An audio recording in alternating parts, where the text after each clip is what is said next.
Hey, what's going on, guys? Xbox Online Channel, host Sega Forever here. Um, I just want to apologize first and foremost. I was supposed to do this podcast. I normally do it on Fridays, but I was just feeling a little under the weather. And I did put out a video saying that I was going to do the podcast, but I just couldn't do it. I ended up actually falling asleep because I was so tired. Had to get some rest. And so I was listening to the other podcast from the Xbox brethren out there. And man, they've been doing a lot of podcasts, and it's really good. So if you guys get time, please check it out. Unlimited Production. E-Rock did one last week. Hebot's going to bring his. We got next podcast back tomorrow, and he's been doing videos on his channel. Of course, Sega Man has been doing a lot of good stuff. But if you guys get a chance, man, just go check out these guys, man, because they basically to me are more representative of the Xbox community than the majority of the Xbox community guys that are out there, dude. They're just not doing stuff for clickbait and stuff like that. They actually have Xboxes. They actually like their Xboxes, like myself, and they actually put out content that is positive for Xbox, especially everything that's gone over the last couple of years, man. This is one of the reasons why I do my channel, right? But I do want to apologize for not being able to put that podcast out yesterday. I know a lot of you guys are used to me doing on a Fridays, and I try and be consistent. But it's just been a crazy week for me, man. I got a lot of stuff going on, and I wanted to do the podcast today, do it a little bit earlier, but I just couldn't pull it off, man. I had too much other stuff to do because because I was sick earlier in the week, and then now that I'm feeling a little bit better, you have to catch up on everything else that you needed to get done that you let go for the last couple of days, at least in my case. So. Hey, what's up, Google? Yeah, man. Hey, thanks for being here, bro. Yeah, so Google was mentioning about Phil Spencer, which we'll talk about the interview he did with IGN. Hat tip to Sega Man and Unlimited Production and others Inc., as well as Hebot, who talked about the interview in detail. And like I said, they did a great podcast. Definitely go check it out. And they covered a lot of good points because that podcast, like I said in my description for this Wrecking Crew podcast. This felt basically was in hostile territory, but he handled it like a pro, man. So, he stood in the pocket, man, and he was just throwing the bombs, and which isn't easy to do, man. If you guys have been following gaming for the number of years, there have been other CEOs in that same predicament with the gaming media, which I absolutely cannot stand.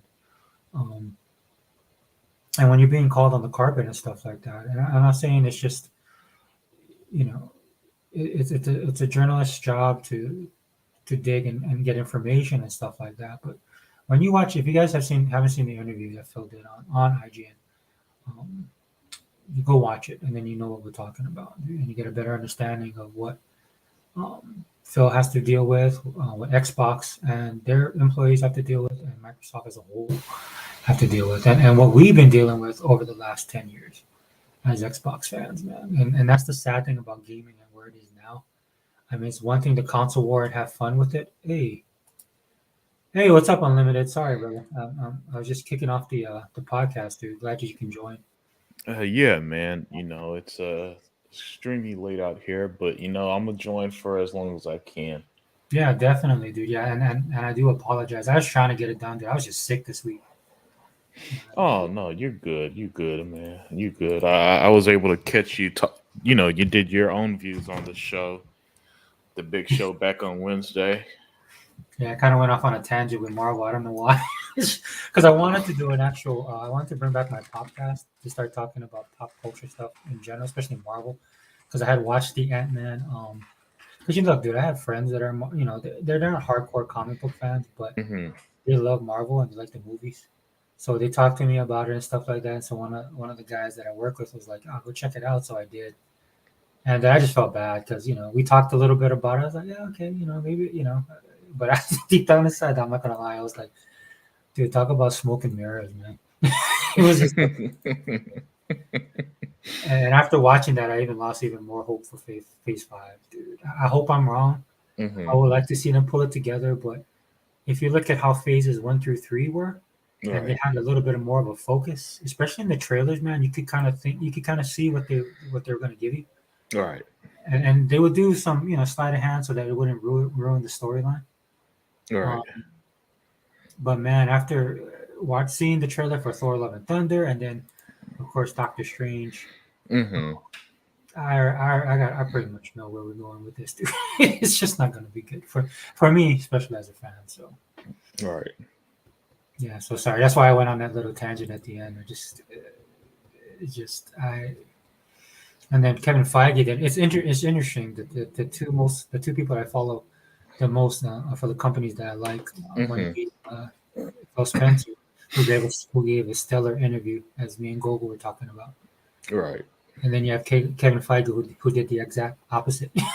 so so I'm 50-50 right now. Yeah, yeah. I don't, you know, I don't blame you. I don't blame you. Just, I don't know. It's how can I put this? I guess it's just that time, man. That time that seems to happen a lot with our entertainment. Where after the golden age, you got that fall. At least that's how kind of feel about it. After listening to Kevin Feige and what he's planning, I'm like, dude, Hmm. you're not learning, you're not listening to what people are telling you. Yeah, yeah, yeah. He trying to, I guess do his own thing or something. Well, I know he wants to make his mark, right? He's done what he's. I think a lot of people do forget that he's on the Hollywood side as well. Oh yeah, good Yeah. point. So he wants to be that. He wants to be Stanley. Is what he wants to be. He idolizes Stanley, and Right, he wants to put a mark that Stanley, to be honest with you, never could. To be honest with you, right. and he wants to take that next step. And I'm like, dude, you're stepping over all your fans, Hmm. especially the hardcore guys who actually push this stuff, right? And I don't know. I mean, he's gonna. I'm under the conclusion that he's gonna do what he's gonna do. And then Hmm. after they fired Chapek, right? And Hmm. I'm pretty sure he had a hand in that as well, right? Because Chapek was looking at the money at least, and trying to make some changes and stuff like that. Right. But that's a lesson that Chapek should have learned. He should have just went in, like the dude over at DC, how he kind of went in and closed up shop. Now I know he's doing some stuff that people don't like, so that's not good. But it is what it is. Yeah, yeah, yeah, yeah. Now yeah. I've been pretty disconnected from a lot of the Marvel stuff. I don't. I think honestly, I have to see what they do with the X-Men. At this point, it's probably the only thing I could think of that could get me back into Marvel in any real capacity. Because I got to be honest, since Phase 4, Hmm. there hasn't been a single thing that they've done that for me personally that I feel is worth investing in. I just whatever plans they have, even the rumors just feels like it's okay. This ain't for me anymore. I don't know who this current Marvel is to be honest with you. Maybe you would know more than me. Well, I mean, they definitely, if I'm trying to be positive, right, I can look at it as they're trying to grow the business, right? So, for example, when I look at my kids, my son's kind of he'll do the Marvel stuff with me because I'm his dad, right? And he does like some of the Marvel stuff, but like he just joined Taekwondo and he plays drums, and then he's busy at school, and then he has his friends, right? He's at that age. Hmm. So, I mean, these are this is the generation that you're trying to reach out to. What they don't realize is that these kids now, they don't care, Right. right? And there's other things that they're doing. That's why gaming is so huge, right? There's a lot of kids are distracted by things like when me and you were growing up. Well, and I know that I'm older than you, but still, we kind of grew up in a time where stuff like this kind of mattered. We were fans Hmm. and we followed it. But these kids, man, their attention is being drawn by so many different things Right. that they don't have to. Like if Marvel has some bad movies, this is what they don't understand. The fans that they kind of built, like they Hmm. can leave it, right? And I know that's what they're trying to appeal to. Hmm. But I mean, to me, it's just wrong thing. What you should do is appeal to everybody, as much people as you can, and you do Right. that by making great characters, and great stories, and continue to, like, for me, respect what's in the past and then build for the future. Mm-hmm. Like I follow Latita Wright. Um, she played Shuri on Black Panther, so I Okay. follow her on Instagram, and she had a great Instagram post today, and I just felt bad for her, man, because I didn't watch Black Panther 2. I'll probably watch it later with my kids, Mm-hmm. but I just felt bad for her because with everything that went on and the way that they, from my understanding, the way that they did the movie, man, I mean, that should have been kind of her moment. Mm-hmm. And you know, Marvel just had two, dude. I don't know, man. I just think they're just not focused on what they need to be focused on, and I Right. don't think it's going to change. I'll just leave it at that. But it's just real quick. Yeah, he's a pro. This is Gogol, and he's been commenting. We were going on it a little earlier, so he's like Right. on Phil Spencer. Yeah, he's a pro, and knowing It- IGN lives and dies by ad dollars. I think they know pissing off MS is not good, but Right. that's just me wanting Phil to play hardball with these idiots. Right. Hey, I'll be right back. I'll be right back. Yeah, go ahead, bro. Hey, Gogol, man. I just to let you know, yeah, definitely. And if you notice, the lady who was doing the interview, she actually does the Nintendo stuff. She's more on the Nintendo side. And actually, I'll be honest with you, I actually like a lot of her. Well, not a lot, but several of the articles and stuff that she puts out. Um, I've actually liked. As a journalist, she has some prowess. But after, dude, but after watching this interview, I was just like, that is so sad that she basically did the interview. Probably, look, I'm just my speculation, but probably because Phil didn't want to do it with Ryan after what they did, and then the Pro Xbox podcast did, and the way they talk about Xbox, dude, I wouldn't want to do an interview with them either.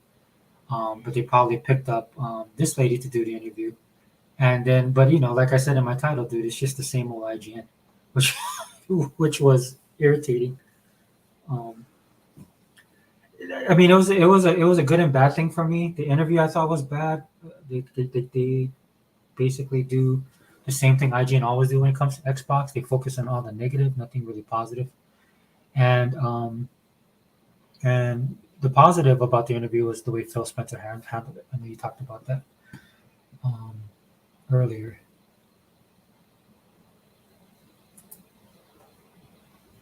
What did Ryan do? I always thought he was positive. Ryan.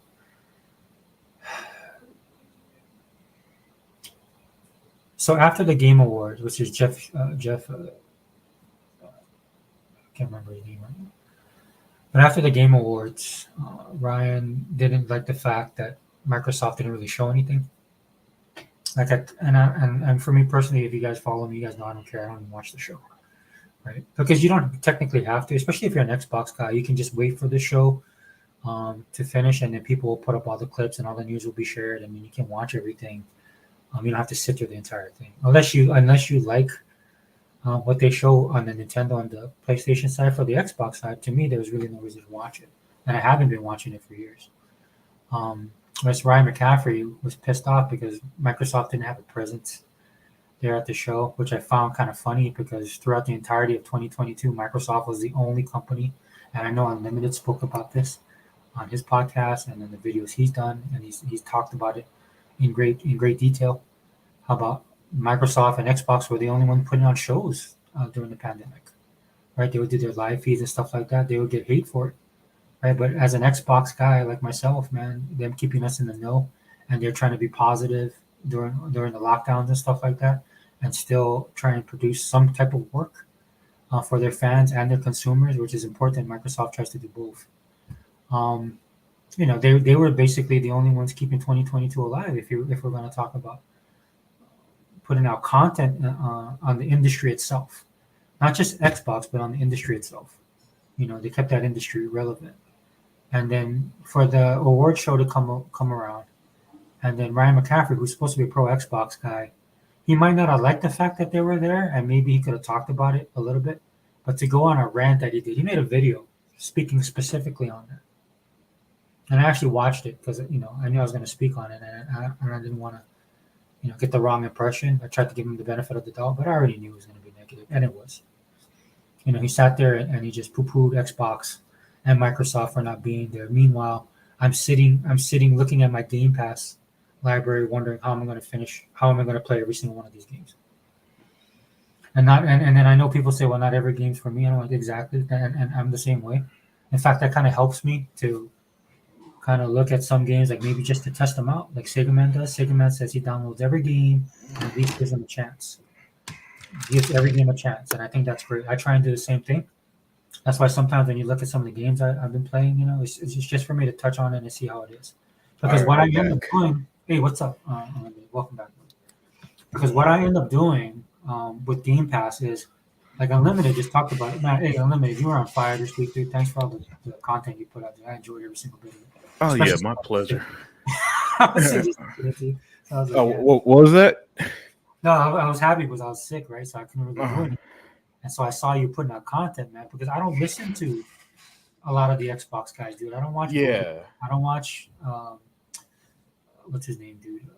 I was watching Gaza stuff for a while, but then that went back. Basically anybody. I don't really watch Xbox guys. I just basically stay in our circle. yeah. I understand that because these Xbox guys, they expose themselves just way too much. I don't know why this happens every single time. It's like there's this weird anxiety before any time Xbox does a show. I mean, how many years can I could remember off the top of my head? I don't know if you do, Sega Forever, of all these Xbox dudes who would sell their Xbox or curse out Phil Spencer or be Yeah, at their angriest point a week before E3, or in this case, the week before the developer the direct show, right? yeah, They're all on their soapboxes about how awful Xbox is doing, and I'm always going to be consistent on this, my friend. I think gaming's in a great place, especially us Xbox gamers. We have it fantastic right now, agree. and it just doesn't register in my brain how any Xbox fan could be upset. Oh, you could fall for the narratives of first party games in 2022 and all that nonsense, but 2022 is over. The calendar. Last time I looked at the calendar, Sega Forever, it was what, January 2023, and a few days ago we had a Game of the Year contender dropped out of nowhere. And as an Xbox fans, relish these moments, enjoy these games. You know what I'm saying? And You definitely look and forward then to the future. Yeah, and one thing that others Inc. keeps saying, "Oh, don't say that out loud." Tango Works made the most creative and fun Japanese game I've played since in years, man. I heard what you said, dude. I heard on your video. I was like, dude, am I on the right channel? No, I'm just joking. No, but I like that, dude. That's the other power of Game Pass, man, because it'll bring a game like that. hmm And then you might not be a fan of that genre, but I'm finding out really quickly on Game Pass that a lot of those games there's a lot more to those games than what you see on the surface. Right, Yeah. But yeah, I right. thought that was funny. I was laughing when you were doing that, when you're saying that. Yeah. Well, I mean, I can't front, man. It's true. It's true. And it's funny how anytime Xbox gets a game, all of a sudden everybody has these qualifiers for what defines an exclusive. It's funny. We went from, as a football fan, there used to be this thing, what's a catch? Because Right, anytime right, someone right. you remember that stretch in the NFL where if you made a Dude, catch, they yes. didn't. Did he make forward progress? I guess so. you know. Politically, last year, what's a woman? And now in the gaming world in 2023, what's an exclusive? Because apparently Hi-Fi Rush shouldn't count because the game started in development in 2017 and Microsoft didn't buy them until 2020. Just the level of nonsense to disqualify an amazing game from being an Xbox game. It's just so hilarious. I've literally read statements, Sega Forever, that stated things like, well, this game should, if that's the case, this game should be on PlayStation and Switch. You know what I'm saying? And it's so funny because with certainty the same media outlets, the same people, the same quote unquote journalists have all said this sentence: Xbox has no games. Exactly. Exactly. And the thing that I found interesting is in Jan. What I love that Xbox does, because that day one drop was beautiful, right? Yes.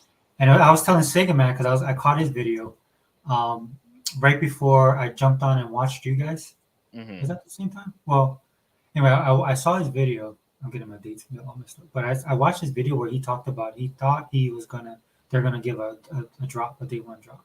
Mm-hmm. Um, and then when they actually did it, I told him, "Oh, dude, you called it, bro. You called it." Yeah. And so, yeah, that was probably one of the best things that they could have done in that show. Because, and I'm only saying that not for me, but just for all Mm-hmm. the haters up there, just to shut them up, right? It's, Right. it's, it's that same feeling when they bought when the announcement came at Bethesda, they bought Bethesda and Mm-hmm. ZeniMax Studios, right? Mm-hmm. Just the level of disbelief. It's like these guys went through that, the 12 steps of denial, right? When that news dropped, and that's when Microsoft, what they did at that developers conference by dropping that exactly Mm-hmm. like that. Mm-hmm. That's why I love it, right? And then on top of the fact that when it comes to Game Pass in January, they give you a taste of what you're getting, but as the months go on, man, or as the days go on in the month, dude, you get a bunch of all these other things like the day one drop we got. Then I know my daughter's excited, man, because I got her Game Pass, and then she's gonna be waiting for JoJo's Bizarre Adventure. Mm-hmm. I think that's dropping on the 31st. It's an anime and it's a Oh, fight, yes, yeah, yeah, yeah, yeah. I saw that. which I was gonna pick up for her, but she's been busy playing. Well, she got into Overwatch too, so I basically Mm-hmm. lost it. Yeah, when she saw that, she's like, "Oh, Dad," I'm like, "Oh, cool. We can just play it on in Game Pass now." Because she's a huge fan of the anime. Just real quick, dude. Did you see here, bro? What Issa had written? What did Uh, Ryan do? Um, I always thought he was possible. Who's he referring to? Jim Ryan? okay, yeah, no, no, yeah. Ryan McCaffrey. So I was going on Oh, the rant oh, on Ryan McCaffrey. So I was letting Issa know that. Remember when Ryan did that hostage video? yeah. Yeah. So just to answer you, Issa, that was the whole thing. Mm-hmm. So here's my conspiracy theory, unlimited. You can comment on this. It was interesting that the person who did the interview is actually their Nintendo person. She writes for IGN. Oh, Yeah, she's actually a pretty good writer. Actually, I've read some of her articles, yeah. and some of the stuff she's commented on other podcasts has been pretty cool. Mm-hmm. But I guess when she had the Phil Spencer in her sites, she had to pull that IGN. She had to pull the IGN storyline. Right, right. So What did she say again? I'm trying to remember. Was she, this the interview he did a few days ago? yeah, when was it yesterday? Yeah, Phil Mm-hmm. Spencer did an interview with IGN, and so the Okay. lady that was in, I think, both Hebot and Others Inc. was going in on. Dude, they were going off Yeah. on that interview, which 100% correct. Right. Um, but I'm wondering, dude, if Ryan McCaffrey didn't get the nod from Microsoft, Right. Right. right? Because why is she doing it? She's not an Xbox person. Right. Yeah. I'm not even from. I'm not familiar with her, to be honest with you. But I don't. I don't understand sites like IGN. You know what I'm saying? They never ask. If they get interviewed for anyone else, they never ask them these type of questions. I wouldn't be surprised if he was still asked something like, "Is Hi-Fi Rush going on PlayStation?" I would Yeah. not be surprised if he got asked that in that interview. I need to watch it. I did not watch the interview, Oh, you so did not watch it? yeah, Okay. so I'm not going to speak definitively about this woman, but Yeah, dude, it's not good. It's yeah, not good. yeah. She did something that totally blew me away. Hmm. She asked about. Well, anyway, I'll let you watch it, and then you can draw your own Yeah, conclusions, and then I'll be waiting for your video. Um, yeah, yeah. I'm pretty sure it's not going to be positive. I mean, there Uh, was a positive aspect to it, and that was just basically Phil. right, right, right. Yeah, well, Phil, Phil's gonna do his thing. I think I Daya think. wasn't Daya on your podcast, and I think Hmm. she hit it the nail on the head when it came to Phil. Yeah, She did. she was spectacular, by the way. Yeah, she was awesome. Yeah, she killed it. You should add her in the lineup. Yeah, yeah, definitely, definitely. It's just talking to her off screen as well. She seems Hmm. like an absolutely wonderful person in general. Right. So good got the. But my chat, one thing I love about the Unlimited Truth is that it's fostered a very smart chat You know, so I love engaging with them, man. Love engaging. Goggle Poe be on there. You know, he be Yeah, throwing in Goggle. the Yeah, comments. Goggle's the man. Yeah, Dude. He yeah, show man. up, and You he be know, dropping knowledge.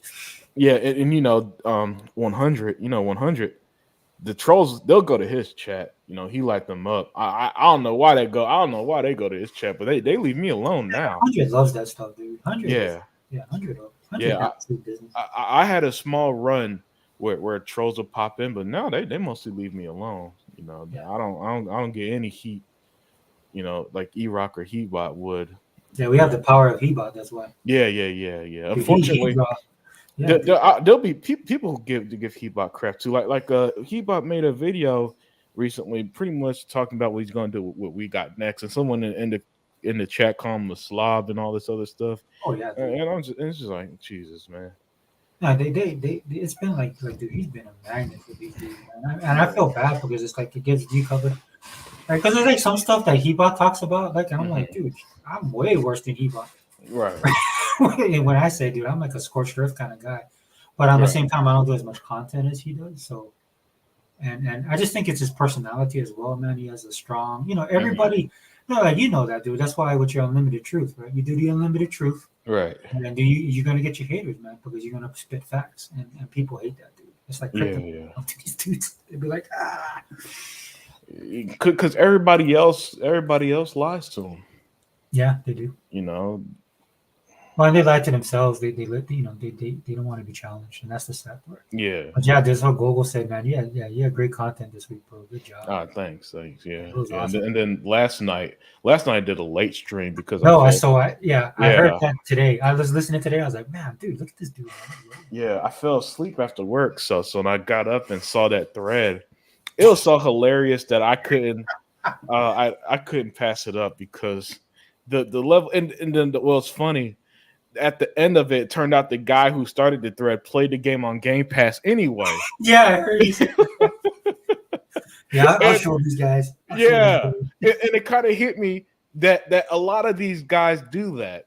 They hate the games, but they literally subscribe to Xbox to play them just to tell you how much they hate, quote unquote, hate them. You know what I'm saying? Yeah, I know real talk. Some of them love these Xbox games, but they can't say it publicly. Dude, that is a horrible way to live. Yeah, it really is. It really is. But when you make your content based off of hating a product, that's what you're gonna get. That's what I've always said. My channel's an Xbox channel, not a hate PlayStation channel. You Well, like know. and then people like when I'm talking to them, they'll throw that at me, like, well, you never get in Final Fantasy, dude. I don't even like Final Fantasy. Yeah. So fine, we keep it over on the top. Listen, you want me to be mad at a series that peaked in 1997? Dude, even in that, when it came out, dude, I played it. And Hmm. I was more of a Shining Force 3 guy. Hmm. So I was playing like RPGs like that, and then the Right, people right. that was playing Final Fantasy were like all those noobs that were buying PlayStations because they could listen to their CDs. Oh, that's right. That's right. I forgot about that. I forgot about that. Dude, Yeah, yeah. that was a you didn't think about it at the time, but fast forward to 2023, and like Mhm. you were saying why IGN is this way or why the gaming is this way. It's like, dude, these are all those people that are grown up playing PlayStation. Yeah, We've yeah. been They inundated by them. yeah, and that's interesting because when I look at the pretty much the OGs, the guys who ran the original G4 TV and GameStop TV and Electric Playground and all that stuff. They probably grew up on the stuff of just late 70s and 80s, but I don't think gaming was what it was by the time it reached people my age. And Right. so they were always so objective, and that's what I loved about that old content was just how they could just review a game on its own merits. It was never a case of, oh, back in the original Xbox days, it was never a case of, oh, Halo. Well, Halo was originally developed for Apple, and then Microsoft bought Halo away. You know what I'm saying? And so Halo should come to the PlayStation too. You never heard stuff like that. They just say, hey, this great game released on Xbox called Halo, and talked about it, and that was wonderful. You know what I'm saying? Now, Hi-Fi Rush comes, and everybody's like, "Oh, the game was originally developed in 2017." Well, that's not a real exclusive then. Even though all you got to do is ask them a question. What about Spider-Man? Oh, that's different. Yeah. You know what I'm saying? One guy literally said in the video I did the other night, he said, "Oh, it's different with House Marquee, the guys who did Returnal, and Insomniac." I'm like, really? Insomniac literally made a game you can't play on PlayStation for Yep. Xbox. Yep. Dude, that is yeah. You know what it is? Because back then, what it was gamers like us, right? That just loved the gaming and loved the industry, and Right. so it was gamers getting into the industry, programming, testing Right. the games, and journalism, right? Like Dan Shu. I look Yeah. back at some of the guys from back in the day that I used to follow. Those guys were hardcore gamers as well. Right. You fast forward to now in the modern era of gaming, a lot of these guys are journalists first, and that happen to game. Yeah. Right? Right. Because game is big. It- It's just like comic books. It's just like these and comic book movies. Yeah, it's the Yeah, same thing. and to add to what you said, what's weird though is that their journalistic integrity is pretty much dead though. Well, You- because they all go to the same. Like if you look at journalism all over, Mhm. right, they have a certain type of mindset, a certain way of thinking about stuff, dude. And Right. look, dude, they just follow the herd. Let's just be honest. Yeah. That's why I love when Vampire Survivor comes out and just Mhm. totally drives them Right. off the wall, right? Because they're like, wait a minute, how did this game? Because it kills their narrative about the AAA titles, right? Yeah, exactly. The fact that PlayStation had a cat game that dominated I 2022, I it's use all you have to say. I use the term dominated as loosely as possible with that game though. Well, what I'm saying is, Because let's put it in perspective, man. Mhm. That game peaked at like 4 million players when it released day one on their service. That's chump change to the games that be hitting Game Pass. well, it's funny to me because I think it made them look bad, right? Because all they talk about is AAA bangers, exclusive IP, and their one popular game that was dominating the headlines was look, Forspoken gone, God of War That's gone, dead. Come and gone, dude. That's cat game on the PlayStation was for months. People was talking about that, and I'm sitting there thinking to myself, and you guys shot yourself in the foot because every time we talk with you guys, that's all you talk about. God of War, Spider-Man, yada yada yada, and what dominates you guys? Straight a cat game. So that's how I know these guys are full of trash, dude. I mean, it's funny to me, dude. That like you said, that nobody calls them on this stuff. Right? Yeah, and it's I was cheering. That's why I made that joke, dude. At the Game Awards, I was cheering for Stray to win. That would have been a perfect cherry on top of that ridiculous Sunday. That would have been funny. That's how. What game did win? I don't even remember. I don't know. I didn't watch Yeah. all I know from there is that Ryan McCaffrey went on a rant. Yeah, no, for as upset as people got about that award show, I don't even remember who won anything. Oh, and then Phil Spencer, like he sat there smiling for some reason. I'm like, oh yeah, it's fine too if I had money like he did. Well, listen, my thing is that, and that's what made the developer direct show so hilarious to me. While people gave Phil Spencer hell, in the back of his mind, he knew that come January, none of that would matter because his company was going to stop stealth drop one of the best games of the year. Yeah. You really gotta watch. You know what? And I'm glad he released it in January, not December, because if it released last month, it would have, it wouldn't have got the traction it did. Because then people would have said, well, it released after Game of the Year and all this other nonsense. Now, releasing in January is like the start of the new generation, a fresh slate, if you will, and in terms of people's minds. So now the narrative is that in January, Sega Forever, Xbox dropped one of the best games of the year. Imagine what's going to happen after Forza comes out, Redfall, Starfield, and whatever else they have planned. This year, oh my goodness. I already thought this year was going to be unbelievably packed with games.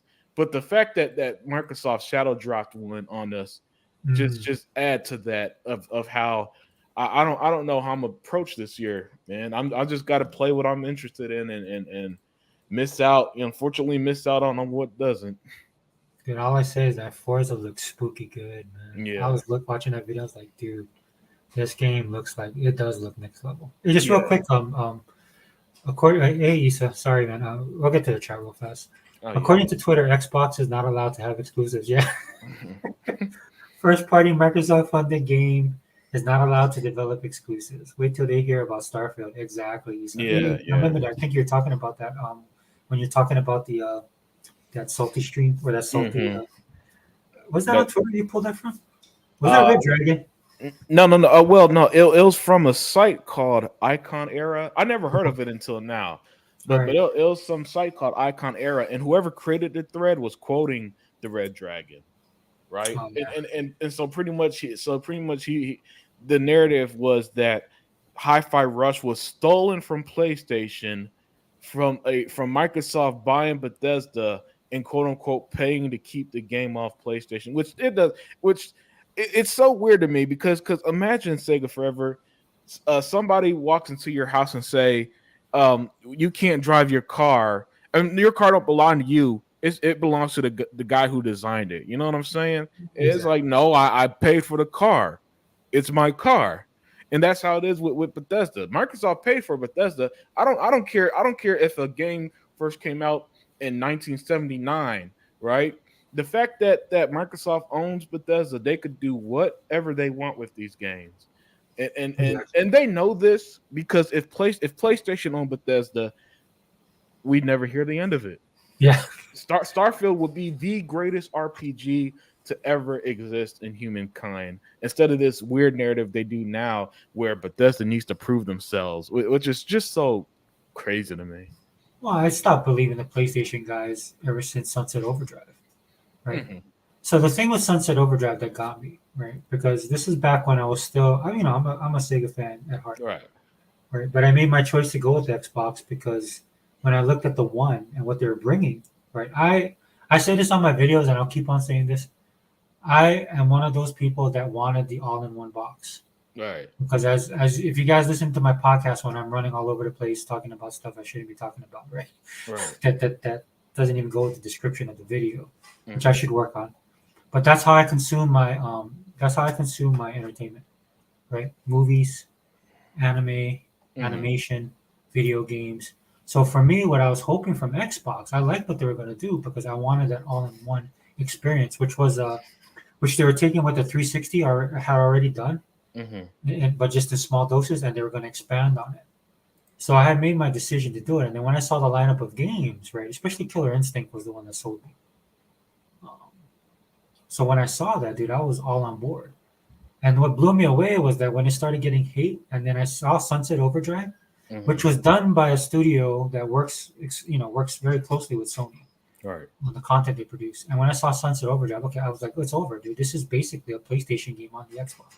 Right. It has all the trappings of what a PlayStation game is because Hmm. it's made by a studio that Are you sure about that? Because PlayStation games are not that fun. no, Not so nearly as fun as Sunset Overdrive was. These games are drab, boring, dull. Well, maybe it was a reflection of the old PlayStation or no, something. that's what I mean. Yeah, it was like the PlayStation 2 era that Okay. Sega Man talks about. Even in the PlayStation 3, PlayStation 3 had some pretty unique games, right? Like Yeah, like I think the PlayStation 3 was more hits I mean, more misses than hits personally, yeah, but there is some cool stuff.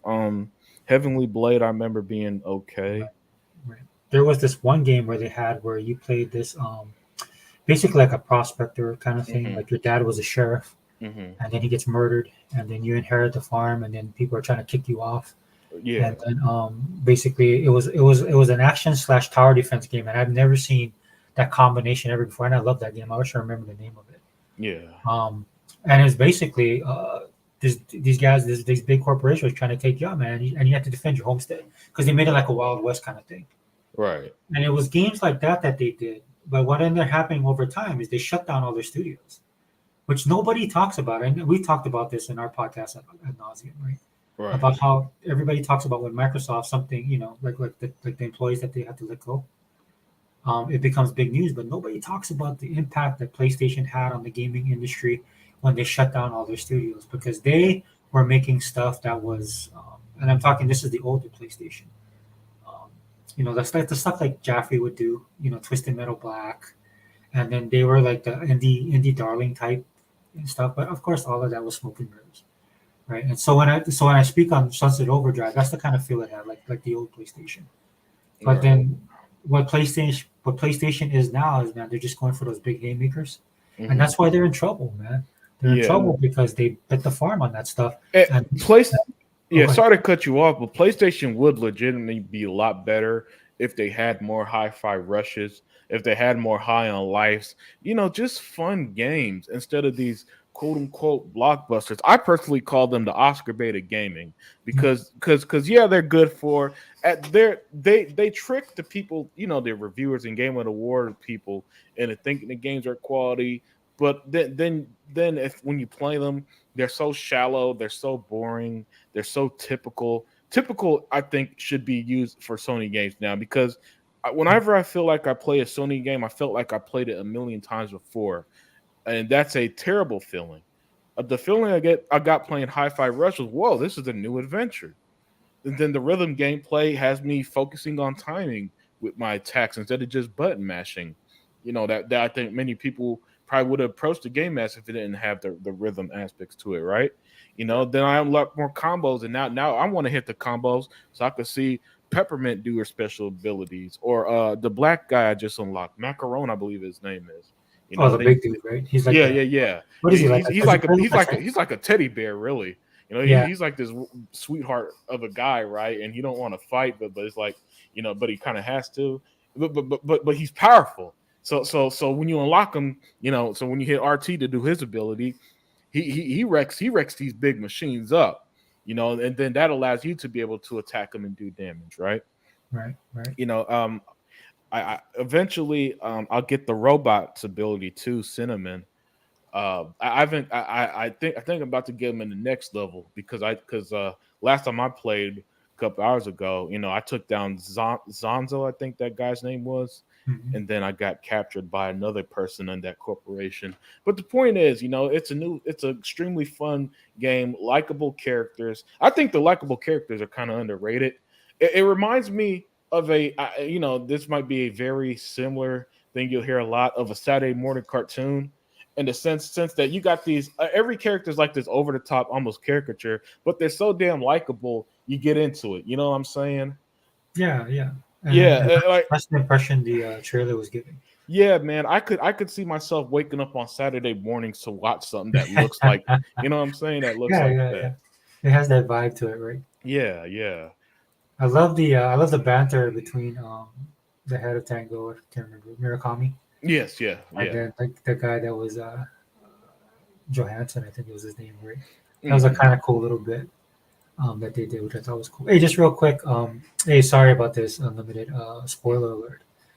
He says like, why the hell did the interviewer ask Phil about Last of Us? Makes no sense. They just wanted a soundbite. Yeah, so that's what the interviewer did. At the end of the interview, she brought up The Last of Us, the And TV and show. and it's like, why would she do that?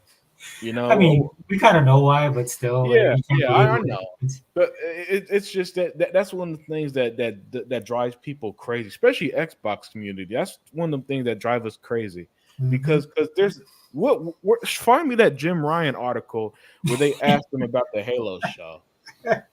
You know what I'm saying? Find me But the they Jim can't. They can't Ryan. ask him, man. Jim on the move. Yeah, yeah, He be on that's the right. Yeah, move. He be on the move, man. yeah, man. He doing this snitch fest 2023 out there in Brussels.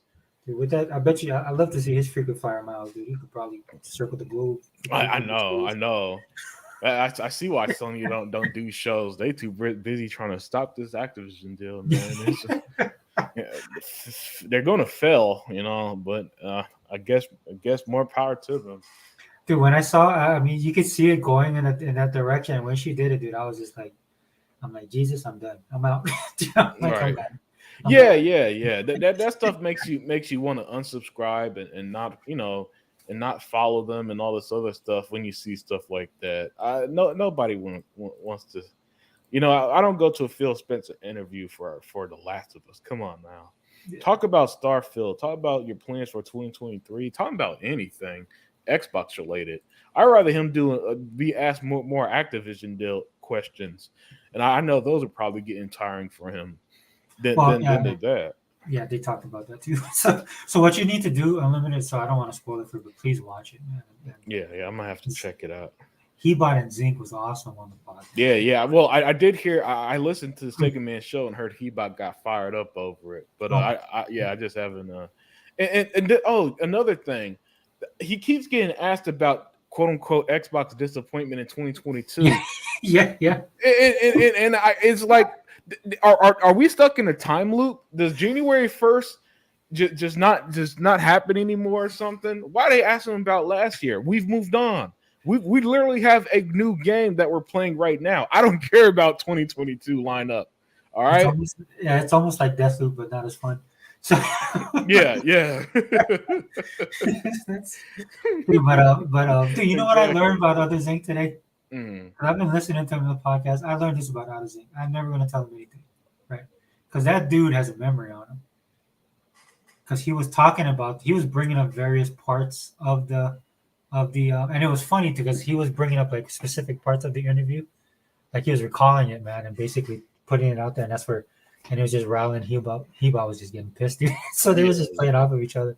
So now I learned a valuable lesson. I'm like, dude, look, Other Zinc, dude, just make sure I don't, I don't commit to anything with that dude because I know he's gonna have the receipts. So that was but it was cool. It was cool. I mean, so. Definitely watch the interview for Phil. That's the best thing about the interview is the way Phil handled himself. That's what me and Gogol was talking about earlier. I know. People badly want Phil Spencer to like snap one day, but that's just not going to happen. Nah, he's not going to do that. The only way he's going to snap is like it has to be like a crap gamer situation. Yeah, he's in too big of a position to have public meltdowns. He got it. Like I've said, what Phil Spencer need to do is just like low key hire somebody that says the stuff he wants to say. Well, I think that's going to be Sarah. Yeah. Sarah. You can see she's poised to take that next step up, man, and she's awesome. Right. Yeah. If you want somebody that can kill you with a smile and kindness, Sarah is perfect. Oh, definitely.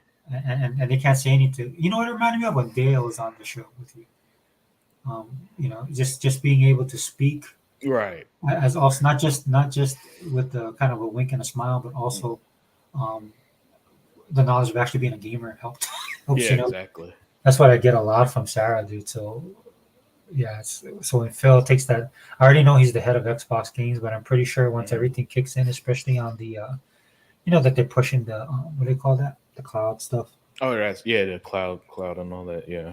I think that's another level, and then I can see Sarah ascending to the next level, which I think would be good for Xbox, especially especially in the direction they want to go with the diversity and bring all these different types of games and gamers. Right. Yeah. She's awesome. She is. Matt Booty needs more credit too. Matt Booty deserves a lot of credit, and he's probably the least talked about guy, public figure for Xbox, who's been doing a fantastic job. I believe he's the one who's getting all these dang studios under Xbox umbrella, if I'm not mistaken. He's the one. I know he's the coordination. So I think Sarah sets it up and then he locks it down. Oh, gotcha. As far as all the machinations that go on in the background, like especially I don't know his hands are full with the studios, but the great thing about that, I'm kind of glad that Matt Booty had it because he saw what happened to Bethesda. What's his name? Not the other guy, Pete Hines. Right? Wow, I haven't heard that name in a long time. Well, then that's good because they found out the hard way. I did a video about that called Baptism by Fire. Right. Pete Hines and Ron, what's his name? No, Todd Howard found out really quickly what it means to be a Microsoft asset. Yeah. Right? They found out real quick, right? The great thing about Hines or Bethesda in general and ZeniMax is that they have Bethesda fans. So Bethesda fans are in a whole. Dude, my daughter is like a Bethesda fan now. Dude, right. I watch her when she plays Fallout. She's playing Fallout 76. She complained the whole time, dude. She played that. She's complaining the whole time. But you know what she did? She never stopped, dude. She kept complaining. She's like, okay, well, I'm going to go here. Why does this work? Why doesn't the wall do this? What is that? I was like, listen to that. I was like, oh my gosh, you sound like a grouchy old man. But that's just, they live and die, but they're hardcore, dude. They're hardcore for Bethesda. So that's a great thing. I think that's why I tell Xbox guys to just sit back and just let the Bethesda guys. Yeah, well, I could say with certainty. I could say with certainty. I've seen YouTube channels who their channels just Skyrim content basically. Dude, yeah. Bought the Xbox Series X in 2020 because of that deal, and they said on their videos, "Oh, I got the Xbox because I want to play these Bethesda games," and it's that simple. And 'Cause they boom, don't care. They don't care. They'll go where the content is, and that's why, yeah, bringing up the Activision thing. That's what the Sony guys are scared of, dude, because the COD guys will go where the content is. That's why they're trying to block the deal so badly. yeah, Trust me, exactly. Xbox 360 found out or Xbox Microsoft found out the hard way Hmm. when they transitioned from 360 to. Oh yeah, yeah. Well, yeah, yeah, and Sony started to get the Call of Duty stuff. Yeah, yeah, And and Sony did what Sony always does. They turn into pricks. Right? yeah. So, hey, Issa, Oscar bait is such an accurate description for those games. Yeah, I Yes. mean, I mean, listen, I've never played a series of games that are supposed to be these amazing video game experiences, and none of them blew me away. The best one out of those quote unquote bangers has been Spider Man, but again, I've played plenty of Spider Mans for decades of swinging in New York City, stopping the Rhino, stopping Green Goblin, stopping the Venom. You know what I'm saying? Stopping Doctor Octopus, you name it, right? So what new can Spider-Man see? That's why I was one of the few people who rallied so hard against another Batman game. I didn't want a fifth Batman game. Give me Gotham Knights, give me Suicide Squad, give me Wonder Woman. Because how many times can I beat up the Joker in Gotham before enough is enough? And that's these Sony games in a nutshell. Every single one I've played they've all left me with this experience of been there, done that. Meanwhile, when I jump on Xbox, that gives me the experience of oh snap, this is something new. No, exactly, and that's why I feel sorry for Gotham Knights, right? And I'm not too Mhm. sorry because I think that it did do well, Yeah, right? But I all the hate that it was getting is because of that, right? It's the same thing like how Xbox is hated unfairly as compared to PlayStation or even the right. Switch, right? Um, and that's what I felt with that game. It's like, dude, and that's why I keep on saying this on my videos. I get blowback for it, but I don't care. I'm Mhm. like, dude, people now are just not gamers. You guys are just not gamers at all. I mean, the fact that you would let somebody's opinion or a Metacritic score Mhm. or the fact that you don't want to, like when we were growing up, dude, I would try anything and everything. And I Yeah, was a hardcore Sega fan, but if somebody gave me a Nintendo cartridge, I'd be like, thank you. Right? yeah. Oh yeah, definitely. Look, man. When I was a kid, that Sega versus Nintendo rivalry was real, but it was only real in the sense that for someone like me who had the Genesis, that Yeah. we talk, oh man, the Genesis was this Mortal Kombat got the blood in it type stuff, right? Yeah, If but I that go was to real. That's a yeah, real, like you're saying, that's a yeah. real comparison. Yeah. Yeah, but the moment I went to my cousin's house and we played on this Super Nintendo, I never once had like a Nintendo controller. Like I can't play this trash. You know what I'm saying? It was like, Mhm. gee, yeah, man, let's jump on that Nintendo because that's what he got. You know, so but now it's far more like this herd mentality where apparently you're not even supposed to admit that you like an Xbox game if you're a PlayStation guy, and that's just so weird. Yeah. The generations are definitely different. The fandom is different, dude. That's the problem I'm having now. Is like, but I'm old. I don't care. I'm jaded anyway. And that's another thing I love about Game Pass, man. As jaded as I am when it comes to gaming, Game Pass have kind of like re-energized me. I've been like revitalized as far as the gaming is concerned, and that's why it's hard for me to look at these people just hating on Game Pass, and I think to myself, dude, you guys as gamers, man, you should be enjoying this. I'm not saying you have to fly the flag for Xbox, Mhm. but in any other, and I say this to Hebot a lot, dude, in any other era when it comes of gaming, this thing would have been a no-brainer. Everybody would have this that are Yeah, gamers, and that's why I keep on saying, dude. I just like, look, dude, you're just not a gamer thing. Being yeah, a gamer is more than just you know like playing COD, which I have nothing. I love playing COD, right? Just playing Madden and stuff like right. that, dude. There's a whole culture of gaming. There's also the industry side of gaming, right? Mhm. You should actually like video games. Yeah, yeah, yeah. That's pretty important to being a gamer. Yeah, dude. And then you have a media out there, dude, that is just absolutely inept. when it comes to this Yes. industry, right? They do the Yes. numbers, which amazingly they get wrong. Right? I like what you and other Zinc were saying because Zinc has the business acumen, Hmm. and of course you do too with the and with your background in numbers and stuff like that, dude. I love listening to that because it's like they're just wrong all the way around when it Yeah, comes to yeah. stuff, you know. I like how you're saying in your podcast, it's like, yeah, not everybody's in financial. Yeah, everybody's a financial expert now. Uh, Yeah, yeah, apparently they know more than all the accountants and all them at Xbox and Microsoft. yeah, And the they, $200,000 a year yeah, yeah. certified. Like go ahead and apply to Microsoft since it's like I mean they could do Phil Spencer's job so much better than him. Oh yeah, Just apply for his job then. You know what I'm saying? I'm sure that Satya Nadella would if you were better than Phil would say, hey man, this guy could take me even higher than what Phil is doing. yeah, If they're this great, I mean, of course, yeah, or yeah, but yeah, we dude. but we already know how they are, obviously. It's just that's why last year I got all the venting out of me about my disgust for all these people who claim to be gamers but hate gaming for some reason. This year, man, I'm just on cloud nine with everything. It's just like water off my back. I just laugh at it. That was the point of my stream the other night, was Yeah. just to laugh at the insanity of this idea that this little $30 game is causing this much uproar for the same people who told us for years Xbox has no games. Xbox has no first party game, no Japanese support, you name it, no third person game, no action games, and everything in between. We have the Phil Spencer, dude. There. Phil, Phil Spencer taking his time out of his day on the Wrecking Crew at almost 3 a.m.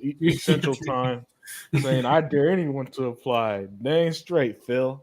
You I ain't gonna daring? mess with you, Phil. You gonna Yeah, buy my house and buy my job, yeah. buy my kids. Hmm. My kids will probably sell me out too, dude.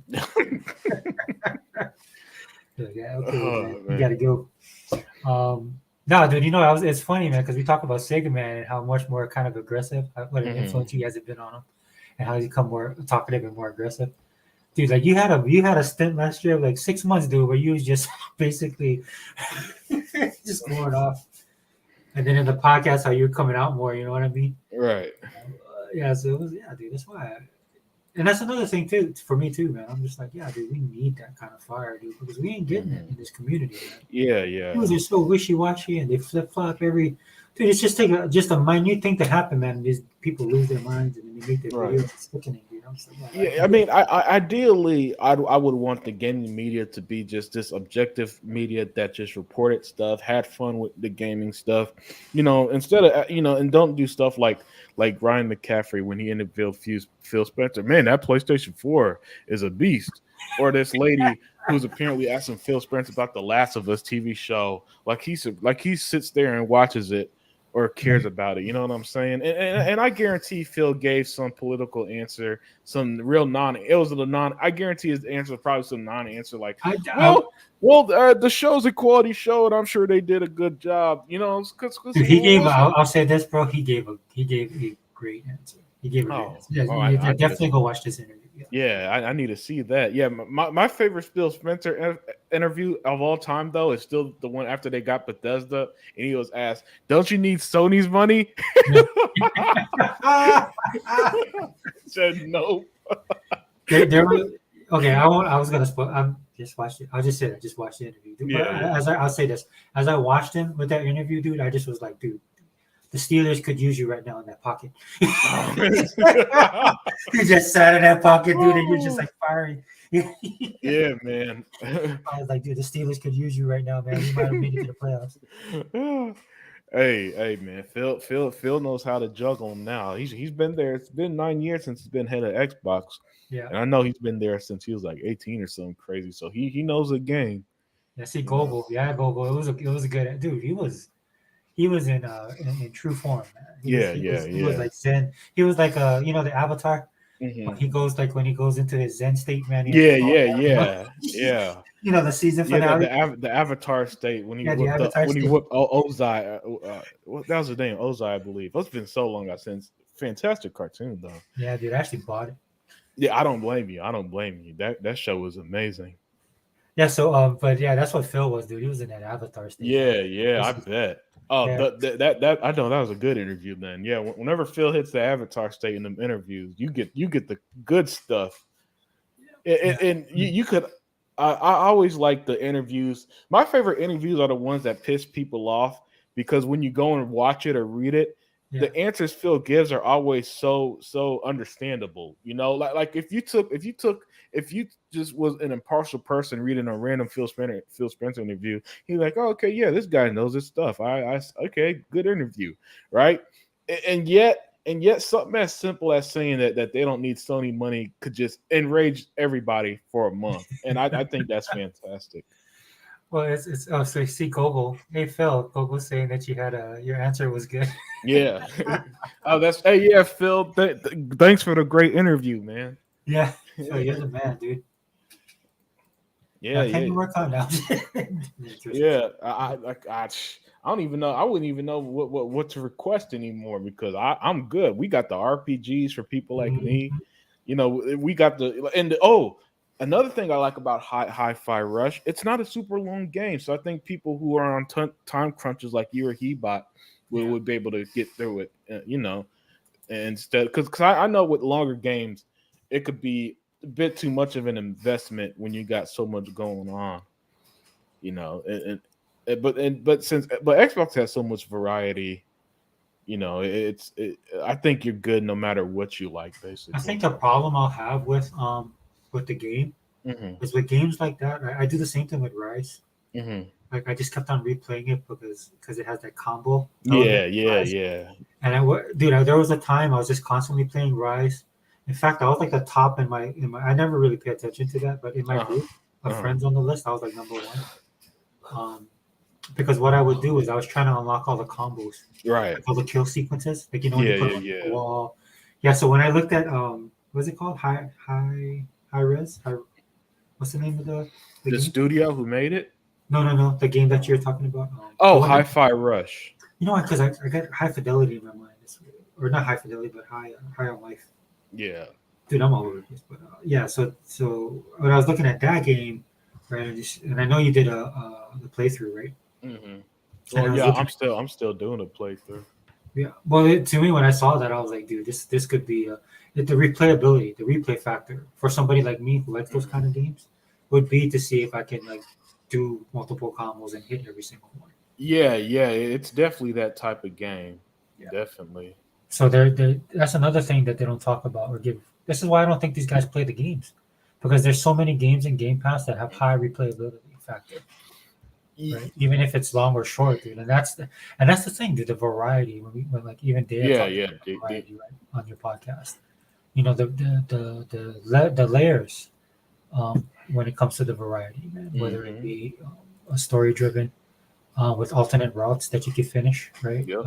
Different endings, the fact that like what's that, Gungrave? Hold on 1 second. Yeah. Okay. Yeah. What was that? Games like Gungrave, I actually hate. Yeah. Because I had this thing when I was, especially on the Sega games, right? That's why I was a Sega fan. I always had to get the S rank. So I would spend a lot of time trying to get S rank. But some of those old school games were hard. Yeah. Oh, definitely. Hey, what's up, Smitty? Smitty, bro. Sorry, Smitty's like, man, you crazy, dude. You guys up in unlimited? It's like 3 where you are. Where I'm at, it's almost 11. I know. It's yeah, when I saw you went live and I was still awake, I was like, let me join Sega Forever. It's sad. It's not like it's Sunday night or something or Tuesday night, so it's not a big deal. No, I appreciate it, man, because you was putting in that work. You was putting on the work this week, dude. Yeah, And when I said, I was happy, man, because I was sick. I was like, I stayed home from work one day, on one of those days, and I was like, oh, and I felt bad because I was like, man, why couldn't I got sick on Wednesday? Right. But And so Yeah, you know, like, yeah. It was hey man, it was a busy week, important week for Xbox and the Xbox community, in my opinion. You know, well, you know, it's sad that we have to do this. Like we're mhm. almost obligated to do these podcasts just because we're not getting it from anybody else. Right. Makes sense. Y- I mean, Yeah, that's fun to do, but at the same time, you know, we'd rather be playing our games. yeah. You're right. Yeah, man, Smitty, yep. Unlimited was on fire, dude. Yeah, thanks. And I knew it was going to be a crazy week. I didn't think the developer. I knew the developer direct show was going to be good. I didn't think it was going to be as great as it was. I thought the show was absolutely phenomenal. Yeah. One of the best. Just the pacing was great. It reminded me of. A matter of fact, the pacing was as great as last year's E3 show they did, or June show, Yeah. where there was like no filler basically. This show really had no filler. Everything was concise. Everything made sense. Each game got its time, and nothing felt dragged on. You know what I'm saying? I just Uh, love how they blew up that 10,000 people. I said that in Sega Man's podcast. I wrote in the chat. I was like, dude, I loved how the story for Xbox has been how they laid off 10,000 employees. right. And they did a game developers conference where everybody looks happy. The Yes. studios look like, Oh, like oh wow. million-dollar Yeah, studios. that's an excellent point. I did not think about that. That is an excellent point. Yeah, the way that they just control the narrative is incredible. Yeah. For the last since 2020, so going on 3 years, I felt this way though. That in the Mhm. gaming world, there's nothing to talk about unless Xbox is doing something. That's true, dude. And It so with a week, dominates the cycle. Yeah. yeah, so with a week like this, man, it's just been just a spitfire of Xbox content. You know, And like you were saying earlier, man, and then everybody, even in the chats, man, the chat's been fire in everybody's podcast. So yeah, thanks for being here, Smitty. But the chats was like people was just dropping off. You know, it just gives me hope for Xbox, man, because what we see on the surface, you know, are just a bunch of people that are not tuned in to what Xbox right? is about and the ecosystem, Yeah. all that stuff. It- But when I read the comments in the podcast and stuff like that, it gives me hope. yeah, you know what podcasting has taught me. It's taught me that the effect that the Colin Moriartys and the Ryan McCaffreys and the IGNs have isn't that strong because there are so many comments I had Thursday on the Unlimited Truth where they were just saying I am subscribed a bunch of people a bunch of these Yeah, so-called Xbox guys yeah, yeah. lately, right? And And you see it, yeah, you see it. yeah. And you see it. Yeah, look at someone like Crap Gamer. If I remember correctly, his channel has 70,000 subscribers, 60,000 subscribers. His Mhm. videos get like 500 views. Nobody cares about him anymore, right? Yeah, he's And fun. and, and yeah, and it's the same is going to happen to these other guys who are just constantly negative all the time. You know, because like that negativity stuff, it might get you the initial audience, but it don't keep people because when you're negative all the time, at some point your viewers are going to be asking, all right, if you hate this, why are you still talking about it? When Right. you love something, you can talk about all you want, and the people who follow you who also loves it, they're going to be into it because that's what they like.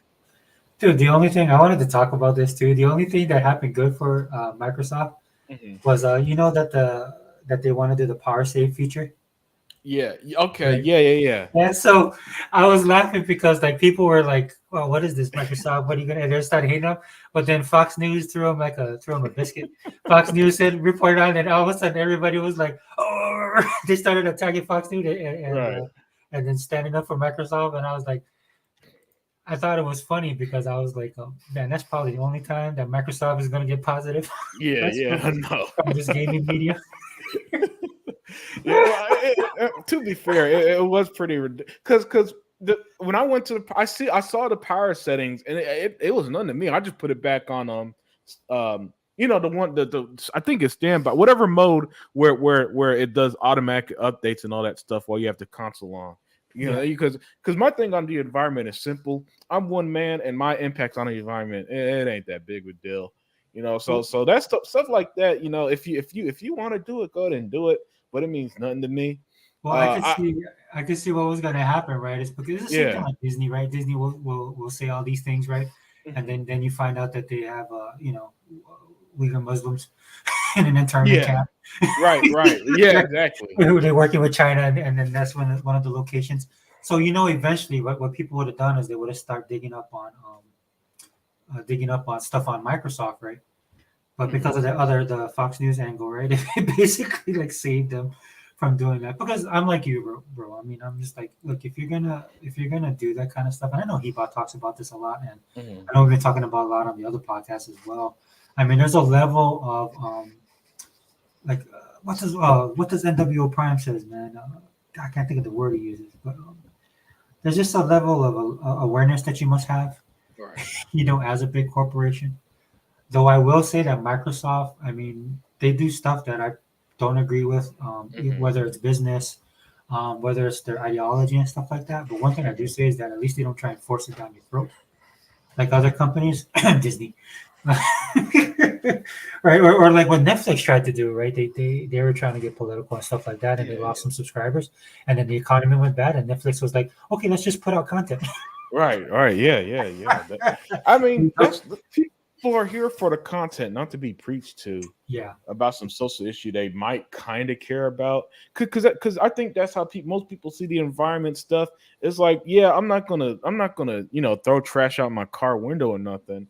But don't sit here and blame me for pollution that factories, the Chinese factories be doing, right?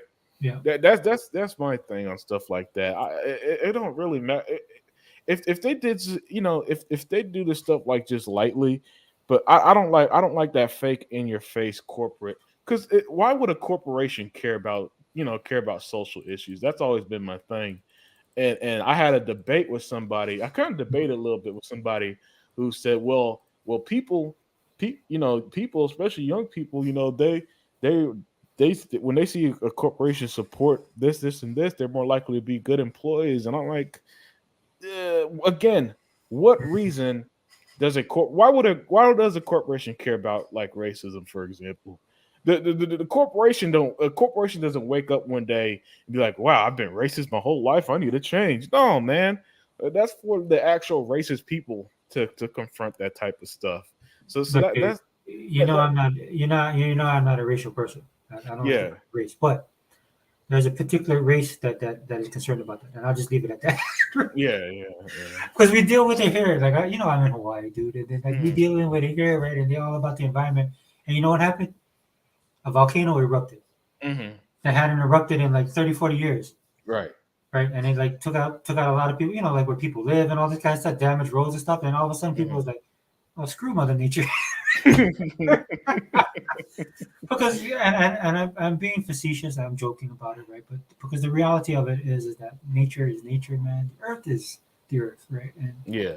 And just the hubris of man to think that they can control right the Yeah. environment, whether Yeah. to damage it or to help it, right? So that's just my little soapbox thing. So I'm sorry, bro. Yeah, no, you good, man. Because again, I'm all for protecting the environment. I just think if you're gonna protect the environment, protect it to the point your fingers at the right people. That's all I'm saying. Yes, I yes. I don't cut down trees, so don't. That's why I never like cartoons like Cat and Planet back in the day.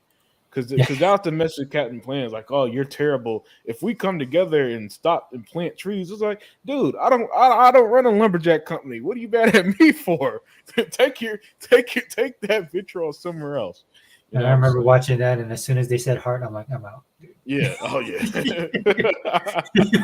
I'm like, come on. Hey, what's up, Mr. Kima, bro? Welcome, man. Thanks for joining. I know it's a Sunday morning. It's just like, Yeah, I know. what's wrong with these guys, dude? What's wrong with me, basically.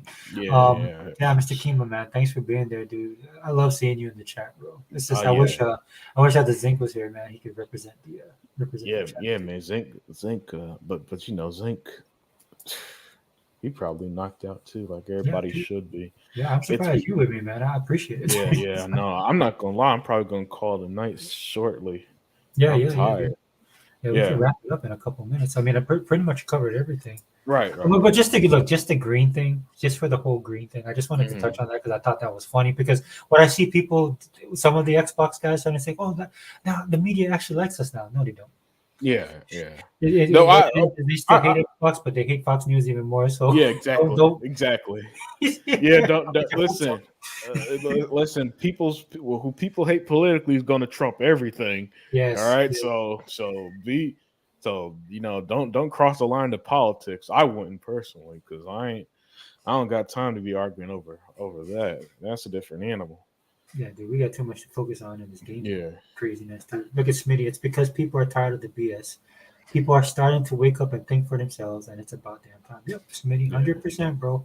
Spot on as always, bro. That's what it is. Because at the end of the day, man, it matters. It's just what you want. It's gonna what affects you, right? right. What affects you. And again, dude, with High on Life, Vampire Survivor, dude, Hades did some damage. Hmm. Um, uh, what's the other game, dude? That stupid Power Washer game. Dude, The Power Wash Simulator. yeah. So what it is like when these things happen, and then people start coming in, they start to realize, dude, that like I said on my other video that I did, dude, people are playing these games, and they're realizing, look, there's more games like this, like Hmm. the High on Life, like high res, dude, the game that just dropped, dude, and that's what it is, dude, and that's the scary part. That's the scary part because at that point, when people wake up, like Smitty says, then we start approaching Netflix numbers, dude. And I Yeah, know I preach that on my channel all the time. And the reason why, dude, because it's what I want is Xbox to be in that position. I think Dea said this. hmm So I'm glad I remember this, man. So I gotta give what's their title? The First Lady of Chat. yeah, yep. The Yeah. First Lady of Chat. But Dea talked about this, and she put it so succinctly, man. When she said, like, because what happens is, dude, is Microsoft becomes that player. Hmm. When everybody's on here, right? And then everybody got to come to Right. to Game Pass, right? And be like, look, dude, Game Pass has these many subscribers. People are participating and engaged. I cannot not have my game on here. Yeah, And yeah. That's an excellent point. yeah, that was a great. That was. I listened to Yeah, it. yeah. That's when That's I was right. like, I was like, man, if I had your phone and number, I'd have called you. Said, man, put this. She did a show every week. I know. That's why I had her close out the show. She was excellent. Yeah, she's awesome. Uh, I she love it. she You know she what? carried the whole. It kept it made everybody behave. I heard what Yeah. Tux said. I was laughing what Tux Oh said. yeah. He still wanted to say something, but it's like, Yeah. I Hey, was like, I don't gotta worry about I don't gotta worry about he bot when he bot gets angry. That's why you might gotta worry a little bit about him around Daya because he when he bot go off, he go off. oh my god, I ain't gonna Yeah, lie, I love when he goes yeah, major. yeah. I know she when he went off on Sega Man show, I was rolling because when they brought up the Last of Us in the interview, I was like, dang, he bot. I But know you know that what guy. happens, dude? Like if she, like I don't know, I'm pretty sure whatever the behind the scenes stuff, but I'm pretty Mhm. sure like anybody else that will come on to the podcast, right? Once everybody gets familiar with Yeah, everybody, yeah. that's where it starts really clicking. But Smitty, Xbox is putting the power back in gamers' hands, and that's how it should be. Yep, amen, bro. Yep. Hundred Hey, percent. yeah. Well, listen, anytime Xbox does something, just say player choice because that fits right in that narrative anyway. Oh yeah, That's what I do. We gave players the choice if they want to save the environment and just leave it at that, basically. yep, We give players the choice because I mean that is part of their philosophy.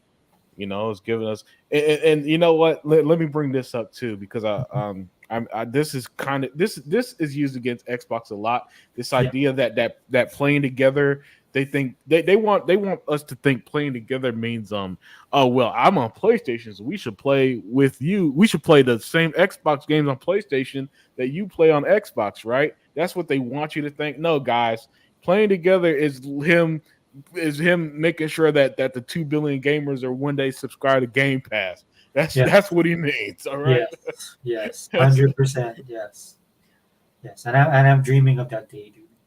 That's yeah. why I did that video, the road to 50 million, and I did that Mhm. road to 100 million, because that's what I see the potential of Game Pass, man. It has that much power.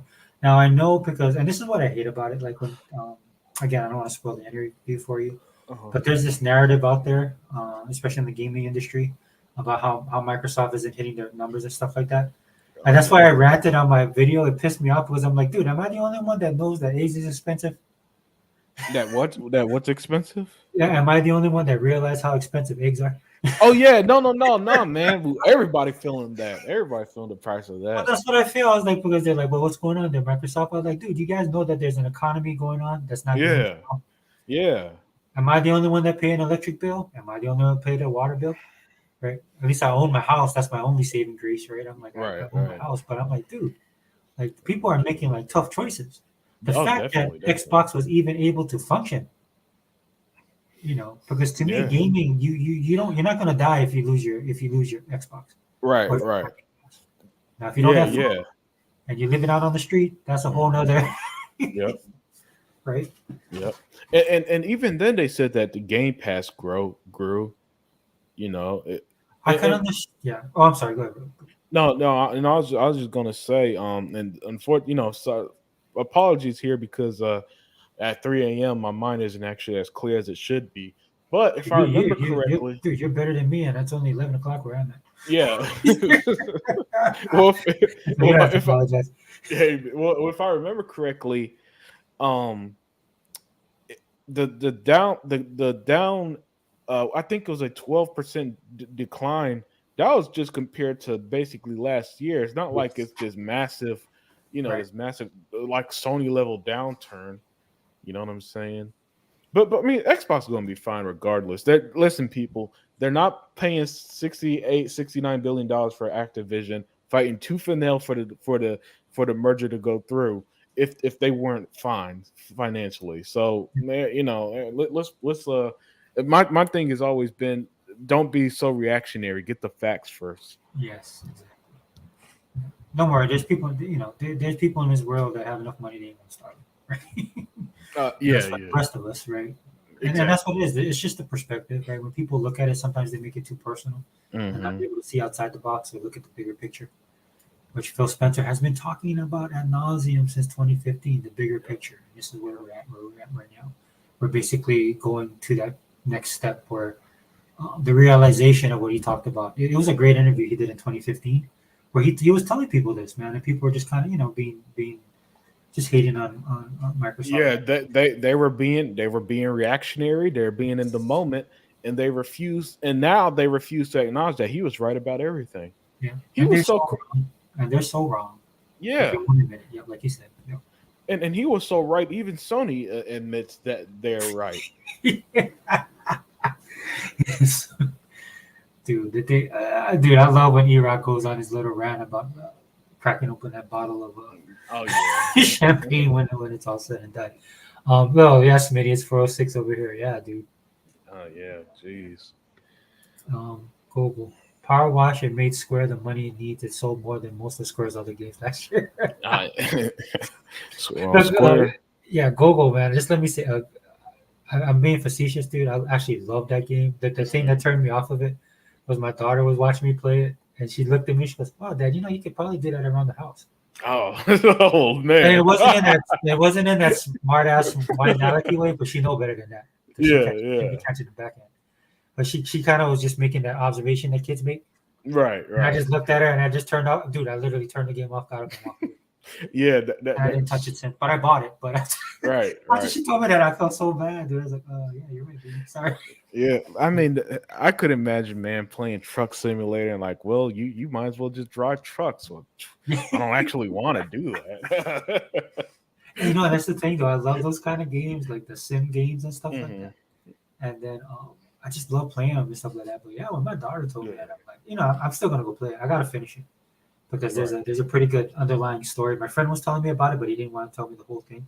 Hmm. So I need to go finish it. But there's actually a story that goes with that game. Yeah. Power Washer, and then House Flipper was another one that I Oh, was that's into. right. House Flipper. I think I know somebody who was playing that game. I think these are games that kind of came over from Steam. I like what you said. Was that you, bro? I like what you said about Steam. Like Oh how. yeah, yeah. I don't care about Steam sales. Yeah, it's just because ever since PlayStation started to put their games on PC, Yeah, a lot of people use Steam sales as this metric, and yeah. to me it's like, dude, I don't play on PC, so why do I care? You know Don't what? don't. Oh, go ahead. Yeah, I'm not gonna sit here and brag that Hi-Fi Rush was like the fourth best selling game on Steam. I play on Xbox. Tell me how it's doing on Xbox. It's killing. It's making a killing on Xbox, but that's besides the point. You know what I'm saying? Well, I said it's the one dude that was kind of trying to mess with me about that. I was like, oh, yeah, well, I guess it does matter, especially if Microsoft buys them. Oh, yeah. No way. There's no way Microsoft is gonna buy Steam, man. Gabe knew. Yeah. We said Gabe won't let him. Yeah, Gabe wouldn't do. I was like, dude, yeah. Okay. Yeah, yeah. As they say, money talks. Yeah. That's all I'll say. Money talks. You don't know what Phil's ready to drop $70 billion on Activision. You don't know what he'll do for Steam one day if he wants it that bad. I know it's a lot of money, dude, but I'm just like you, dude. I nothing's off the table, bro. Nothing's off the table with Microsoft. Not after Bethesda. Minecraft was one thing, Bethesda was a whole nother. But then agreed. Activision. Agreed. That was a different stratosphere of that changed the way people thought about game acquisitions in general. Because before we just thought at the studio level, oh, you get a Ninja Theory. That's you get a Ninja Theory, you get an Undead Labs, and those are great. Then they got Bethesda. Then it's like, oh snap! We were thinking on a small scale. They're thinking that's a chess move. That's a little chess move almost, man. That's thinking on a whole different plane than what we were used to seeing. And that's why the ponies are so salty, right, man? Because it just blew up. What even after it was revealed what Sony was doing. I mean, let's be honest, bro. Knowing Sony as long as we have, did that surprise you? No, it didn't surprise any of us. But the ponies are salty because what Microsoft did surprised a lot of people, and it just destroyed Sony's entire playbook. Yep, and the beauty of it is that it showed that Sony can't compete, and they know it, right? But they're still in that denial stage where they just can't admit that Sony will never. There's no exclusive Sony will ever release. There's no game Sony could ever money hat. There's no time exclusive they could ever do. They gotta compete with what Xbox is doing right now, and so they don't know what to do with themselves. My thing is that there's no gaming war. The console war that's been long and dead. That died in 2020. You know what it reminds me of, man? My favorite scene in Justice League. At the end, man, when you have to fight, what's his name, Steppenwolf, and he's pretty powerful, and then like Superman shows up. Yeah, that's a good point. Because as a Sega fan, man, I still remember that, and I see Sony doing all of this stuff, dude. It's nothing new to me. And especially coming from the screw Dreamcast guy, dude, change your name. I can't stand that, dude. He ain't no Sega dude. But everything that Sony could get away with other people, man, and they can't do that with Microsoft, and it shows. It shows. And that's another wonderful thing is that none of Sony's smoking mirrors have worked. They thought, I promise you, they thought that this generation was going to be 2013 Part 2, basically. Yeah, they thought that Microsoft was going to once again come out, make some type of public embarrassment or something, and they're just gonna do nothing basically to win this generation. Right. Which me and Hebot both argued that they didn't win last generation because if Xbox One did so bad, they wouldn't buy Activision, Blizzard, King, or Bethesda, right? Right. I mean, last I checked, a failing product isn't able to, how many failing products can we think of that all of a sudden had this kind of spending power? Right. So, I mean, so in terms of what matters most, I still think they won the last generation. But let's give the dog their bone. Let's say the PS4 won, right? Yeah, dude. I hate to keep on bringing up these references, but it just reminded me of when the first time I went to watch Doctor Strange. And that opening scene when when the world just kind of turned upside down. Yeah. The Ancient One was chasing that dude, and then they were trying to get away, and then she just basically flipped the script as Microsoft, dude. They didn't like take them head on or like it's like Smitty saying that perceived power, dude. Microsoft just changed the entire game, dude. Yeah, exactly. Just flipped everything on their head, and that's why people are having a hard time. Like again, Smitty, perfect. Sony's perceived power is temporary, and the ponies can't realize that because the ponies have been lying to themselves, man. Oh, perfectly put. Because what can you say What can you? I genuine question to any PlayStation fan who may stumble upon this one day. What can you say that competes with the company that now owns Starfield, about to own Call of Duty, that owns Halo? You know what I'm saying? That owns the Elder Scrolls, that owns Fallout, and so on. What can you say? We know God of War isn't that level. We know Sony only has $1 billion franchise. We know this stuff because we know the numbers. So what can you say that Sony has that will ever compete with Xbox? Nothing. Nothing, dude. And And that's the thing. then Oh, good. so, oh no, and then they lost the most important battle, the innovation battle, because Game Pass, as we see, is where the industry's heading, and they're so far behind that they know they're not catching up. Because you know what, Microsoft has 60 to 70% of the subscription market locked up, and if Netflix has taught us anything, you know what I'm saying. There's a reason why people the thing with most Netflix users, by no, most getting tongue tied here, most Netflix users, is that they don't even. It's one of them things where the money just kind of gets taken out their accounts automatically, basically. Yeah. You know, and it's like, oh, there's $20 less on my account. What was that? Oh, the Netflix. Oh, that's right, Netflix, right? Yeah. And that's the level that Game Pass is going to be. And then with Game Pass, this is what I did back in December. I went to CD Keys, bought a year for Yeah. about $25 each, and now I'm good until 2024. Yeah. Yeah. No, and bringing up Netflix, dude. I think for all the turmoil that Netflix has, and I know I believe Microsoft is looking at Netflix as Mhm. some kind of model, right? But the thing that they've always stayed true to is just content, Yes. regardless of the every time a price hike and people quit, or something like some controversy hits the streaming service, right? Mhm. Netflix regroups, refocuses, and then they start just doing content. I am on my list right now on Netflix, dude. I have like 7 or 8 different genres Mhm. that I'm exploring right now. I don't know if you know, like I'm a huge K drama fan. Right.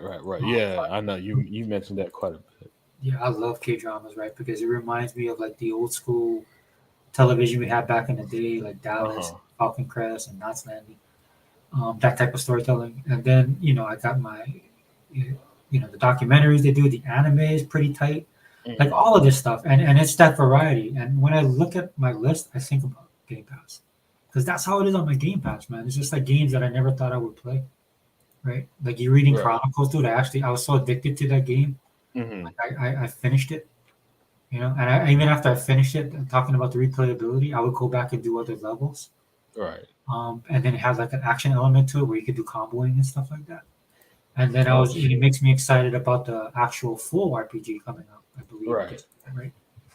And so that's what I see, that comparison to Netflix, Mhm. that one for one, right? And then Sarah Bond, dude, no, wasn't Sarah Bond. It's the one everybody was hating on. What's her name? Halo, my girl. I love her. Oh, Bonnie Ross. Bonnie Ross was in that when they did that documentary. Bonnie Ross said it. She nailed it right on the head. Content is king, Yep. right? And at the time that they were shooting that, I think they knew. We didn't know at the time, but that Halo was going to become a live service game. Right.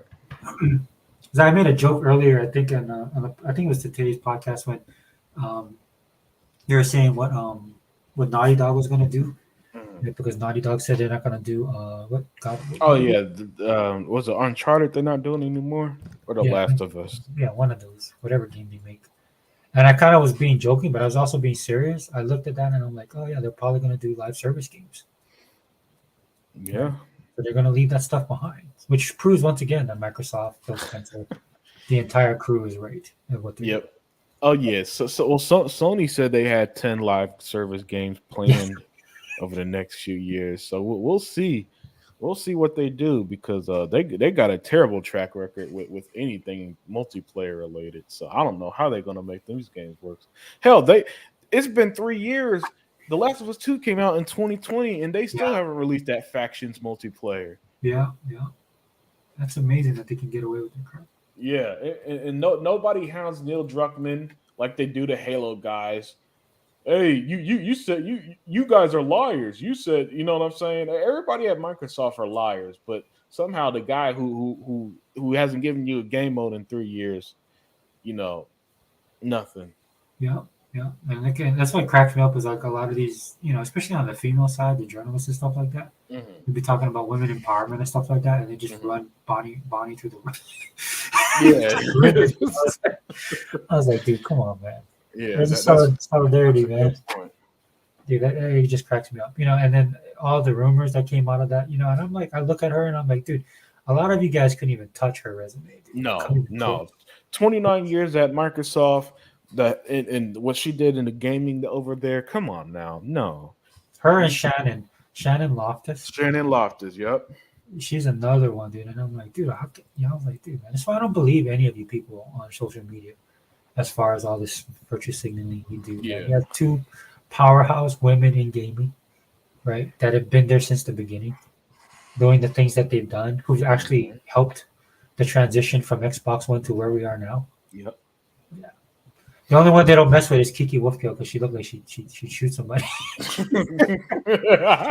Kiki be looking rough, dude. She look gangster. I don't. Yeah. And they even have homegirl who used to work at G4, Tina Yeah, Summerlin. Yeah, that's my girl. Yeah. Tina Wood. Yeah, she used to be. Yeah, Her Tina and Wood. Floyd. Tina Wood. That's right, Tina Wood. What I think her Summerlin's partner. married. No, she's married now. Okay, that's what it was. She probably got married and her name changed. Because I know she was Tina Summerlin for a while or something like that.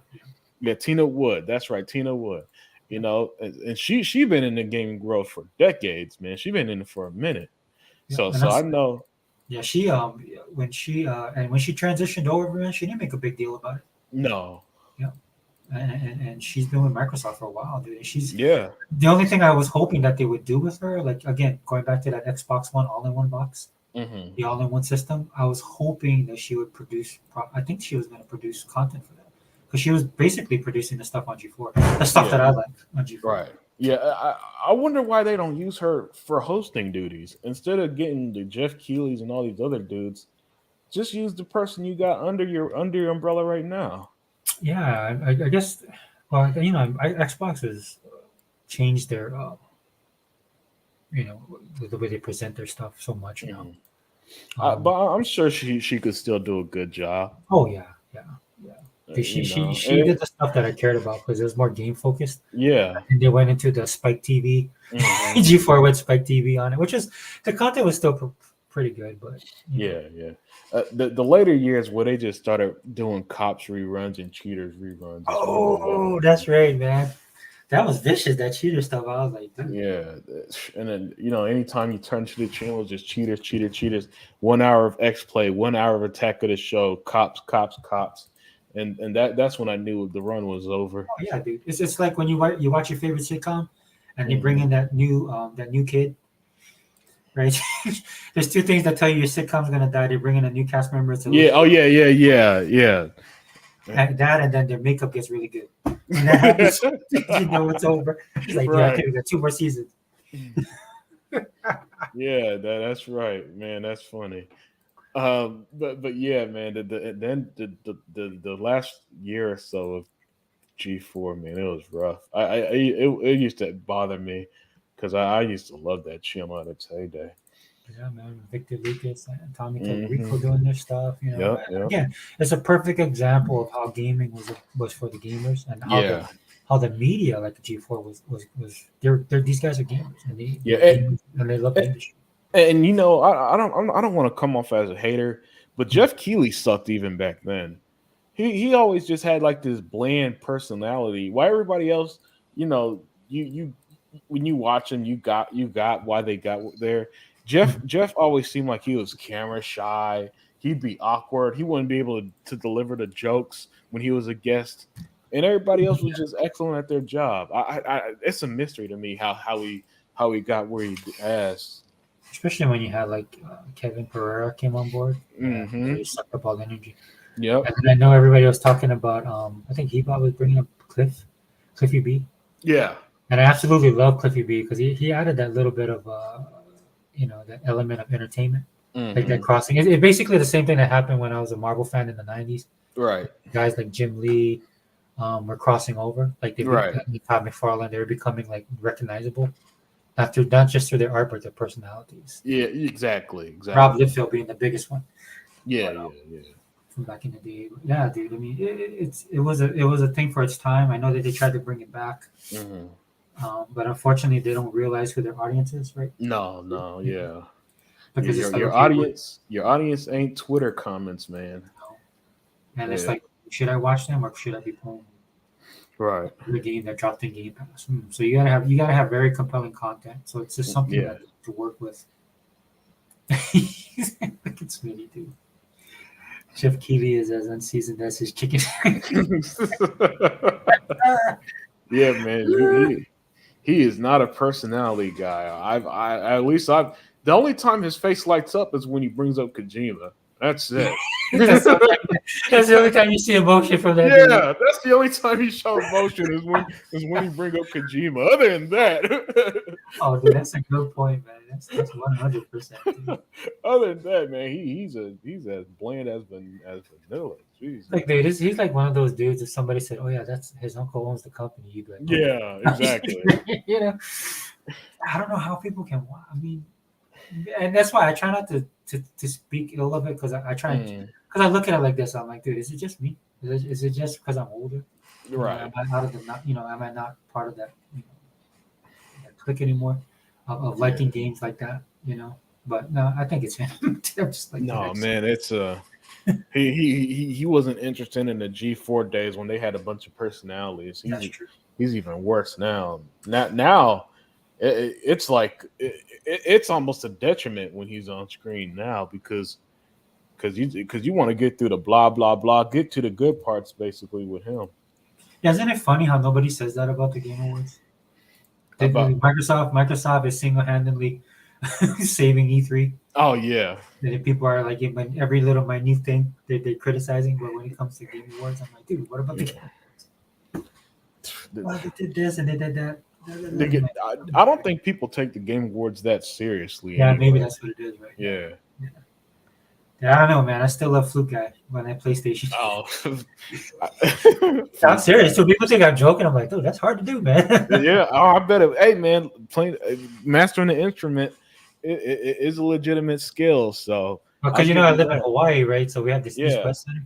So like I'll see them doing stuff like they have kendo and all that kind of stuff. I'm like, oh, okay, that stuff actually pretty hard. So when I saw that dude doing it, right, and I was like, oh, dude, and he's a Caucasian brother. So I was like, we go, man. So that dude became my favorite highlight of that one PlayStation. I kept on watching that clip. I was like, dude, you guys don't understand how hard this is. Because they see my thing, Xbox All In channel. Right, and then I have like PlayStation guys like trying to come at me. I was like, no, dude, I'm being like dead serious, dude. I've seen people do this. It's not easy. Yeah, right. Yeah. Hey, man, good point. You gotta control that breathing, man. This isn't. Dude, my ex is Japanese, dude. I live in Hawaii, dude. I know. Right. I've been to the culture center. So. Yeah. It's like you go, my Caucasian brother. You represent. Yeah. That's the Flute guy is the highlight of PlayStation for Sega. That's the first time I think you said anything good about them. Yeah, dude. Normally I'm as bad as Tuck. I love when Tuck I like when Tuck tries to be nice, right? And we all know it's like it's a facade, and then all it takes is like, come on, Tuck, and he's like, hey, well, F that. It's just like I hope they all die. I hope PlayStation 6 is the bottom of the ocean. Yeah, it's hilarious how Tuck has never once wavered. Dude, he's always and then he's a Steelers fan. Yeah, man. He at least you get the real Tuck when you deal with Tuck, man. You don't get none of that fake nonsense. And that's what the world's missing, dude. The real, I like the realistic. I like his but that real, Tuck is always going to be that unadulterated. That almost, that's just him. Yeah. And that, there ain't no, because sometimes you could tell when people are holding back. That's why we joke with Hebot when he does the nice Hebot stuff, man. Because it's like, come on, Hebot, you are not this nice when you be, you know what I'm saying? Then he goes out. You know what? Who gets me through? Those Sega, man. Yeah, oh yeah. Like when Sega Man just comes out like with something, I'm just like, dude, Yeah, that's he comes out and he drops the funniest jokes, man. And yeah, dude. He don't speak a lot, but when he does, dude, it's gold. he, he got impeccable comedic timing. Yeah, he does. Plus, I wouldn't say much either with his collection. Man, that dude Oh was. yeah, yeah. I'd be so His happy if I would have yeah. kept my stuff. Oh man, his collection's legendary. Dude, he was showing his Dreamcast stuff. Dude, it was Hmm. like perfect condition. Yeah, I was like, dang, dude, you really keep your stuff immaculate, man. I respect that, man. Yeah, I miss my collection. I used to have this big old collection, retro collection like that too. yeah, me Had too. consoles from consoles that are older than me. You Yeah, know, ColecoVisions and televisions and stuff like that, and then lost it all. Yeah, yeah, dude, Sega Master System, you know. I miss my modded systems and that had all the games from Japan. Yeah. Well, I didn't. I never had modded systems, but I could imagine missing them. Yeah, dude, Saturn. When you modded the Saturn was already. I like the Saturn already, man. After I modded it, you could get the stuff. The only thing you Yeah, had to do, man, man. you had to I was, download. You had to I print was. out manuals and stuff like that. So the translation that was a beast. Oh wow. Yeah. See. I was way too. I was still a little kid when the Saturn hit, and Yeah, and as much as I love the Saturn, it just sucked that of all any console I ever owned, that was like the only time where nobody in my neighborhood, at my school, however you want to put it, had a Saturn but me. Like people had the Dreamcast, people really had the Genesis. yeah, Nobody but me had the Saturn and had a Saturn, and man, it was just so heartbreaking because I loved the console at the time. yeah, dude. They had some really awesome games, and that was the beginning of the normie invasion, as I Yeah, like to call it, yeah. because of PlayStation. I told you that story, man, with that dude that I was stationed with, man. He was like, Hmm. I knew that it was a sign of the times, man, because he wasn't a gamer, but he wanted to play Madden. But he kind Right. of didn't want people to know that he played video games because that was back then. When he went to Yeah, prison. yeah, that was when it was kind of seen as like kid stuff and more, it wasn't as accepted as it is now. But Like now, for all the crap that COD gets, hmm it actually started with Madden, and it actually right, started with right. PlayStation and Final That Fantasy. All that stuff. that's a good point. That's a good point. Every once in a while, E-Rock would say he would be embarrassed if a girl saw his Yeah, collection, and I'd be like, man, the women I meet, they know I'm in gaming. They don't be caring. It's a different the way we accept gaming now is completely different than how it used to be. I think that's what kept me like virus free in the Navy Hmm. when everybody Oh was yeah. because I was stationed in San You Francisco. said virus free in the Yeah, Navy. Oh Lord. because like I remember this one girl came into my room, man, and Hmm. everybody told me she liked me. She's like, "You play video games?" Because I was playing Tecmo Bowl. Uh-huh. And then she was like, she was by the door, and then she was like, I can't believe you play video games. I just walked up, closed my door. I Oh just did my jeez. door. I just closed the door, and I was like, okay, bye. Man, you a G with I'm her. like, You're like, I'm on a shit, I roll. I don't need to get care. the speed of rates. Yeah, right. I'm like, this is my third season in, man. And then you know how the computer be cheating, right? Or Yeah. how they cheat? Because like I had won 2 straight Super Bowls in a row, and I was on that third Mm, season, and all of a sudden, like teams like Buffalo was like unstoppable. mm. Right? They're like some of the weakest team, and then you had Thurman Thomas, like just Yeah. or no, not Thurman. I forgot who the running back was at that, but this dude was an unknown. He was just like busting through. Like I had Greg Lloyd, and he's like 100% maxed, and he had this Uh-huh. dude like juking him, and then just like busting through, blowing past Rod Woodson. And I was like, dude, and then this chick shows up, man. She's trying to talk trash to me. I just got up to close the door. I was like, yeah. So I'm like, dude, I got time for this. Oh, So yeah, it kept me because and back time, dude, like AIDS was high, dude. yeah, yeah, yeah. We was always getting like Navy the training. Hmm. And then my friend was a lab person, dude. I used to go to the lab just to visit him, right? Go Hmm. to the gym afterwards. And dude, you see the people sweating there, and he will, hey, look at that. He's a Mexican dude too. He's like, hey, Holmes, come here, Holmes. You see all those Yeah. guys up there, Holmes? Yeah, you see them all sweating? Yeah, man, they must have had a good weekend. Like, because you have to go get tested, dude. Right. Yeah, so yeah, I remember that, dude. And I was like, all I cared about, man. And I would be playing Street Fighter at the pizzeria. Mm. And then we'd be going to war with each other, man, going to tournaments, playing stuff like that. I was a Yeah. total nerd, dude. I was a big nerd. Oh, So then when shit. you had a lot of these people coming into the gaming space, man, that was a Mhm. sign of the times, dude, because these guys were not gamers. Right. which is fine. Like I'm not hating, dude. Like if just don't lie about it. Just know, Right. there's nothing wrong with that.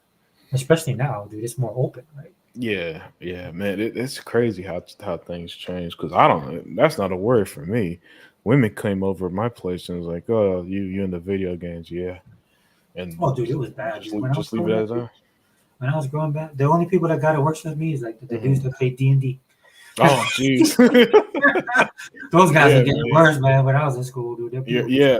messing with them guys. Yeah, I could feel that passion out of Hebot. I could tell he must have dealt with some stuff growing up with his interests Oh, dude, because yeah. I yeah, know. We talk about that offline. We talk yeah, about because video games were cool when I was a little kid, and even by high school, it was never an issue. That that. Mhm. it was like, oh, you still play games because by then stuff like GTA was popular in high school. By the time I hit high school, those were popular games. San Andreas and Def Jam Fight for New York and stuff. Those are games I'm playing in high school, my high school years, right?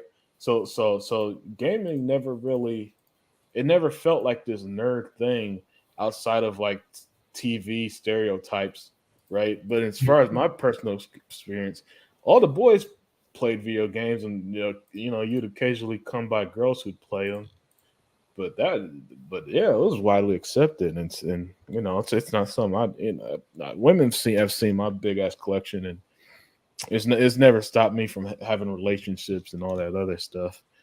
You know, Yeah. I yeah, mean, it's when I was growing up, it was like a different time. And that's why I do feel bad because, like, once I kind of got more worldly about mhm. when I was in the Navy, but that's why I miss Pokemon and Power Rangers. Yeah, Like when people yeah. talk to me about that period, I was like, oh no, I I actually know miss. that. I think that was for my age at that time. What was it? Power Rangers, man. That was super, super, super. It was even like Power Rangers was popular, and then it got super cheesy. And I was still a kid when Power Rangers was Yeah. kind of seen like this cheesy.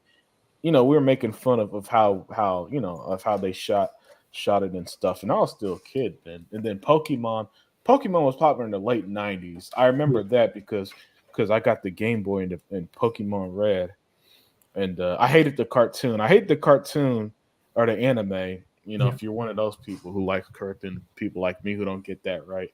I hate the anime because I thought it was crazy it's probably brilliant marketing, but 30 minutes of Pikachu, even for my 10-year-old self, was like, oh my god, you gotta turn this shit off, Well, you know what right? it is, dude. Like the translation back then, right? Like now it's like Yeah, big business. So yeah, yeah, yeah, yeah. evolved and stuff like that. And I wouldn't know that either because like, look, when I saw Power Rangers, dude, and everybody was so hyped on it, so I watched it, Mhm. and I told my friend, I was like, oh, this is just Go Ranger. And he goes, Right. what's that? I'm like, dude, you know Go Ranger, dude. This is okay. I'm like, okay, Well, put well, that. well, we aren't beneficial from being from Hawaii and being close to Well, Japanese yeah, culture. I So guess it's just my age too, because I think even yeah, he knows, or because that's the Sentai stuff, right? And right. it came from Yeah, Japan. yeah, yeah. But the thing that was funny though, when you say about the Pikachu stuff, right? So my daughter started watching anime, so I hadn't touched Hmm. anime in years, so I started going back and watching it because my kids started watching it, Hmm. and then I got more into it than them, right? Because Oh. it's just not the same. Not that the anime back then I had my favorites, and it wasn't Hmm. like it was bad, Hmm. but it's just a whole different beast now, man. And Right, that's why it's like destroying. Like comic books are dead, dude. Comic books are gone. right. And then if I like my daughter, like she'll read comics just because she's an artist. Hmm. But if it wasn't for that, dude, kids now, dude, they're like they don't read X Men and all that stuff, dude. Right. When I go to the comic book store, it's like older guys, older people, Yeah, yeah, kind yeah. of grow up with it. Yeah, I could see that being the case. So it is what it is, man. But I Yeah. mean, yeah, it's just a different. Yeah, it was just a different time back then, Hmm. Hmm. and it's funny to see like over as we progress to the point where we are now. Hmm. Getting back to Game Pass, man. What I would like to Yeah. see, I think Game Pass is basically the Princess Leia looking at filming that video, saying to Obi-Wan Kenobi, man. Like I think Right. Game Pass is our only hope Yeah. because this Well, industry, as it is now, and I know the Sony guys don't like to hear this, man, but that AAA stuff ain't going to carry this industry. no. I mean, it's clear that we're reaching a point with the AAA stuff that they're so expensive that it's harder and harder to make money back because okay, you want 4K 60, you want top of the line graphics, you want ray tracing. This stuff costs money to make these games look and run like that. Meanwhile, $30 Hi-Fi Rush lights the world on fire. Yeah. You You know know? what it is because with the AAA stuff, they've reached, like you're saying, it's reached that point. And if you look at like, I just going up their gaming, man. That was one of the things, like how many pixels you could push, Hmm. how many polygons, right? Stuff like that. It was always gaming was always evolving, and the technology was evolving and stuff like that. So we're at that point where it has to do it again.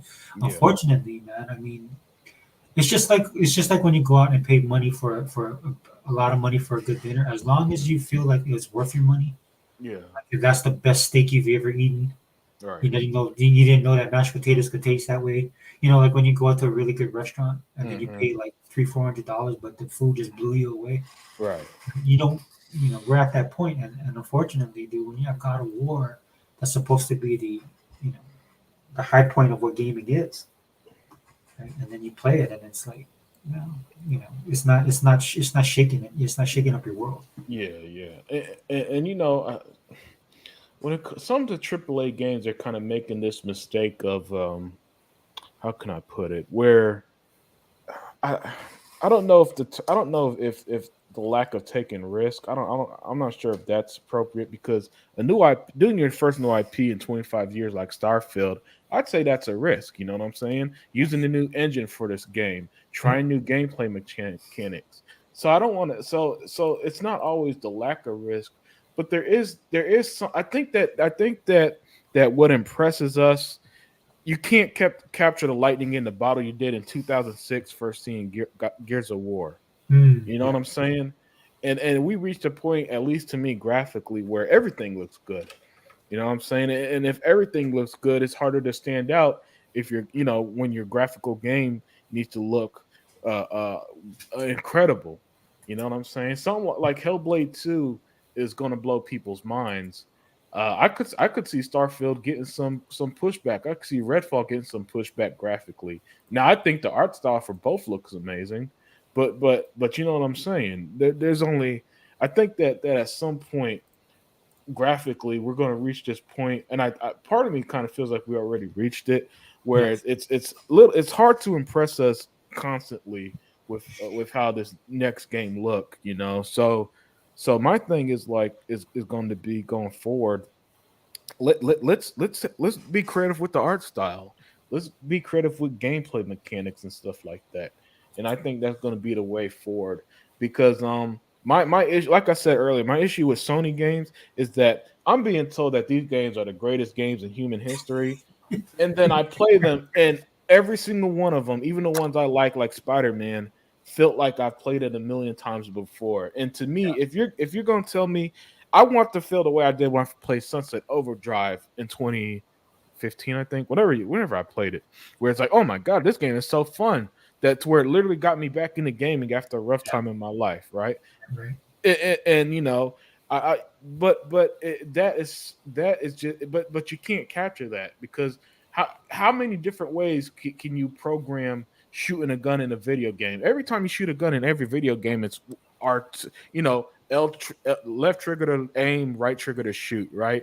And it's so intuitive that way that you can't start making shooting mechanics the X button, for example.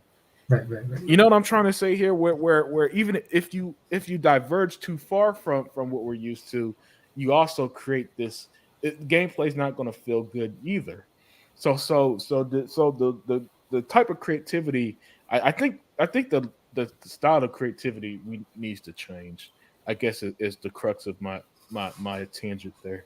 Well, it's like Smitty says right here, right? A lot of these AAA games do not have the staying power like a Vampire Survivors or a Hi-Fi Rush, right? And Yeah. that's an excellent point to what you're saying.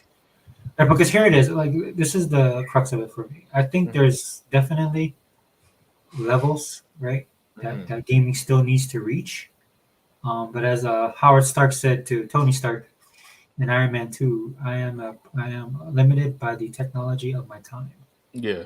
right? So when Howard was talking to Tony, he's basically telling him, "Look, dude, I would love to do more for him, but I know I can't because I'm limited, Right. right? Because I just don't have that capability."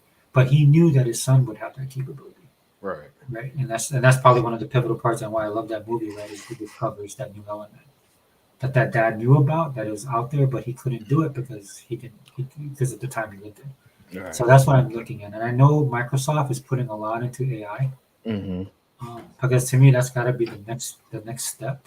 Right. Um, as far as like changing the things, like when I said earlier that uh, Forza was spooky good, yeah, Mm-hmm. it's spooky good. Just when they're talking about and showing, like in real time, Yeah. a lot of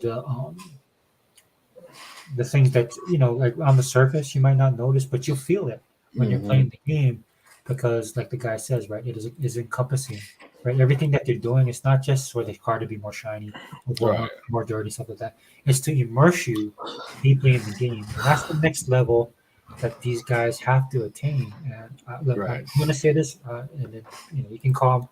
There'll be people that call me out on this later. That's what I'm looking for, um, with what's the name? Bethesda's Starfield. Starfield. Yeah. It has that potential. Now I know some of the video that came out, and a lot of people are hating it and stuff like that, but just what they're thinking about doing.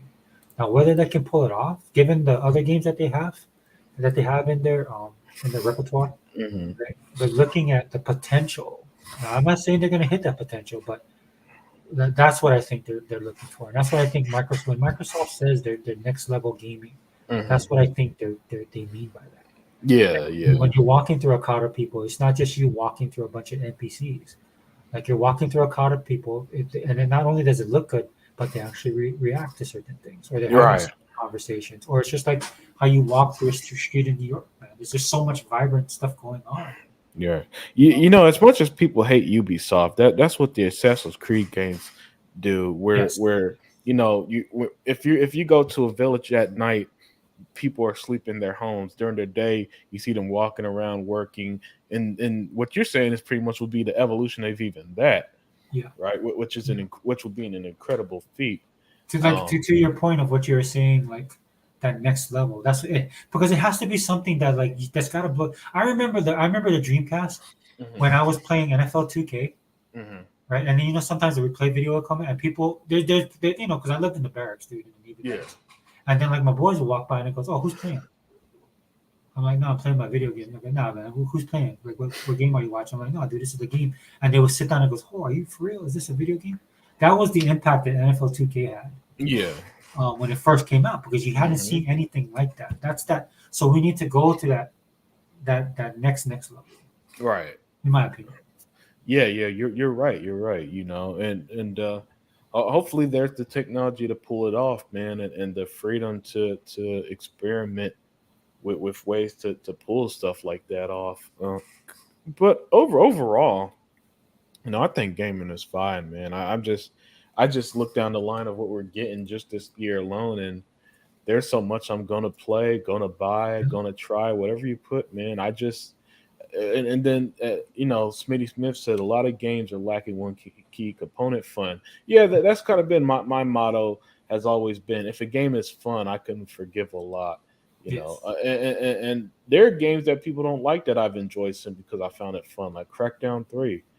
I had a blast Right. just take saving New Providence, taking down all the bosses and all the creative guns and weapons. That was fun, a fun little game for me. What I don't find fun is when I gotta slowly watch long cutscenes that I, you know what I'm saying, watch these long cutscenes, or cut down trees or throw rocks. You know what I'm saying? Stuff, just all the Sony games. And this is what I love about the philosophy of Microsoft and Xbox games. It's clear that Xbox loves the fact that they're video games, and Yeah. and, and Yeah. so and so so Hi-Fi Rush could just be this crazy adventure of some guy who's is the gameplay is based around the beat of the game, basically. Yes. Just something as ridiculous as that. I love it. I don't want to play. I don't want to play Wake Up Simulator where you literally wake up out of bed, pour coffee, and push square in the dialogue is web. Man, Yeah. we got another tough day at work, don't we? That sounds horrible to me. Put me in a crazy world, right? Where I could have a space adventure like Starfield, kill vampires like Redfall, or this music game, rhythm game like Hi-Fi Rush. That's what I want, you know. That's why I love the Xbox philosophy. That's why I love Quantum Break as a crazy science fiction game, or Sunset Overdrive, or State of Decay 2. You know, that's why I love those games. And yet God of War 2018 bores me to tears because it's so great to sit there and watch him chop wood to start game. You know what I'm saying? Apparently, you know, how is that fun? But and my thing is, like, if I was a video game director, my first and foremost question when developing something in the game is, how is that fun? And if it isn't, you know, get rid of it. And you know, pacing is a part of gaming, but the very start of your game should not be cutting trees. All right, Sony, stop the slow walking stuff. Stop the long cut scenes. You know, I'm here to play a game, not watch a Hallmark movie. Well, you know what it is too, right? It's like character development because people don't realize when you do, you know, like if your character is a certain way, but you have them doing mundane tasks and stuff like that, especially if they're supposed to be a hero. Um, Yeah, this ain't a you know, Spider-Man comic, man. This ain't a Spider-Man comic where he was relatable because he couldn't pay bills and stuff. It's a video game. You know yeah, what I'm saying? yeah, And Hi-Fi Rush, Chai, the main protagonist, he starts off as a bit of a cocky jerk. Then the more you play, the more likable he comes. When you get into the depth of his personality. And this is like a 15-hour game. This ain't a 50-hour Sony. Well, 50-hour Sony game isn't really a thing. yeah. But you know what I'm saying? Yeah. I know. It Yeah. feels like 50 hours. Yeah, man. You could with a Sony game, you could literally put the controller down and watch a cutscene, man. That meme of, you ever seen the meme of like the guy start a Sony game and put it down and pick up popcorn? Yeah. Yeah. That's a little state thing you could do with some of these Sony games, man. Where these cutscenes are so damn long, you could put the controller down, come back, and like, oh snap, it's still going. Dude, I honestly believe this, right? They'll be playing the game, then they put their controller down, then they go on Twitter and see Yeah. what we're doing. Yeah. That's what I think they do. I got I, some time. the way they act, I'm with you there because Forspoken, they damage controlling the hell out of Forspoken lately. So is it really that bad? Can we play it? Is it in Game Pass? I hear Xbox guys say they're playing it. Is it on PC? No. It's a 2-year time exclusivity on is it? PS5. Okay. Yeah. Oh, so they're probably playing on their PlayStations. Okay. Yeah. That's what cracks me up, dude. Because like, so Xbox dudes have PlayStation, so yeah. gotta keep that in mind. Yeah, because you know, I'm like you, dude. I think Ubisoft would be a great pickup for Microsoft, and I think they fit because Microsoft would allow them to do the things that they like to do, and then when they put it in Game Pass, there's not that pressure to perform. Oh yeah. I would love if Assassin's Creed Mirage was day one on Game Pass. Oh yeah, I would. Or the one that's coming out after Mirage is the one people really looking forward to. Is going to be set in feudal Japan. So whatever they got playing with that one, I know that one's going to do gangbusters. Imagine if it went day one on Game Pass, it'll really do gangbusters. Because Ubisoft is just one of those companies I feel that would fit my, because and it's always been well they get to hate Microsoft, dude. So why not? Yeah. So why not? Join them for each other, peanut butter and chocolate, dude. Yeah. So dude, we can wrap it up. We covered everything, dude. And, definitely. Yeah, I'm ready. I'm ready to go to sleep anyway. Yeah, bro. I know it's in the morning over there, man. I do appreciate you jumping on, man. I always love your commentary, bro. I always like having you on, man. Like I said, dude, you did a great job. I was watching your videos, going, "Oh man, dude." Because you need it, man. Xbox guys, we need this. We need this because we're not going to get it anywhere else. That's just exactly. And I'll see you guys next month when we get the Starfield show, and they're complaining about that, and we having a good time. It's so good on the Xbox, man.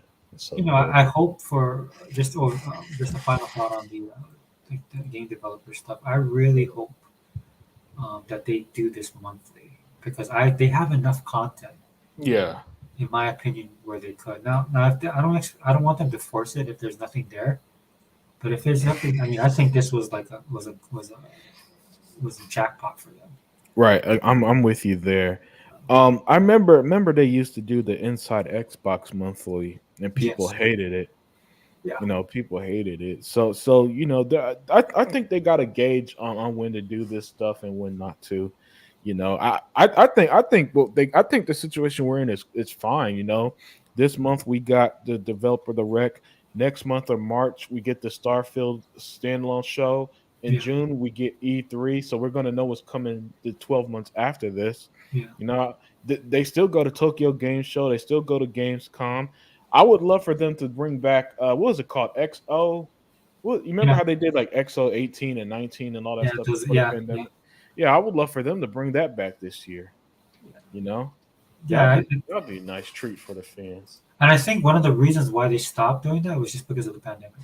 Yeah, I That's think not so something I too. think they got rid of. They just were like, okay, we can't really do Yeah, I'm 100% in agreement there. I think that's the only reason why we haven't it. had one in a few years. Yeah, because to me, it's just like if they start doing that, um, and look, if you watch that this week on Xbox, like I Mhm. watch it. Yeah, I Some, watch it. some of those shows, dude, I'm like, dude, you might as well just do like a half an hour show at this point. Yeah, Because yeah. if you look at the line when the video starts, dude, there's like 30 on the Hmm. bottom. Like, Yeah, I'm like, yeah, okay, you're right. like, You're right. yeah, just why don't you just do a show? Yeah, Some people are like, well, it's filler, but I'm like, I don't know, dude, that's a lot of filler. Dude, they can make yeah, stuff out of that. yeah. Yeah, Well, maybe I think. Well, to be fair, I think when it comes to stuff like that, people are looking for a certain thing. I don't think they're Mhm. looking for weekly updates on like Dragon Ball Z fighters or something when that get because they put everything on the updates. So even if it's like random DLC that dropped during that week, that'll be on the show. And Dude, I they don't think always have what is it? What I didn't even notice. Like, you're gonna get Sea of Thieves, yeah, yeah, or Minecraft. Minecraft. Yeah, that's so. Well, I mean, I mean, which hey, it feeds them. If it's feeding them, it's yeah, getting them. yeah, exactly, exactly. That's why the Elder Scrolls Good point. Good Online point. stuff don't bother me because they've got millions and millions of people still playing those games. So you of course you're gonna use. The thing is, a lot of people in this gaming world they think that these shows should specifically only target their personal interest. It's all And about me. yeah, and that'll just be absolutely terrible if Microsoft never addressed any other interest because when you got a variety of games, you got a variety of people that's gonna watch for different stuff. Yeah, exactly. Yeah, I think they've cracked the code, man. I think they Yeah, really yeah, have. I think Given so all too. these years, man, and all the false narratives out there, I think they finally figured it out. Yeah, and we're all the better for it. Amen. Uh, yeah, but with that said, Yeah, let's wrap it up. Shout yeah, yourself out, bro. yeah, that's right. It's your boy Unlimited Production, where I do the unlimited truth that comes whenever the truth is needed. Yeah, man. And again, I appreciate you coming on board for the podcast, man. I mean, definitely love your commentary, man. I always do. And Yeah, it's just, I think I missed the last show too. So yeah, that was that. I mean, again, that's on me. And again, I apologize to everybody, man. I try and be as consistent as possible, but man, when you get old, you never know, man. hey You man, wake up one morning, fine, the next minute, everything hurts. So, right. Yeah, I'm not looking forward to them days. I'm yeah, trying to me too. enjoy these years before I reach that moment. Yeah, dude, go eat some food, man. Yeah. Your body will tell you later on that you can't have that, dude. It's Oh, prunes for you, bro. So if you oh, don't- oh, that's awful. but just real quick before we go, man, shout out to the chat, man. Appreciate Oh everybody. yeah.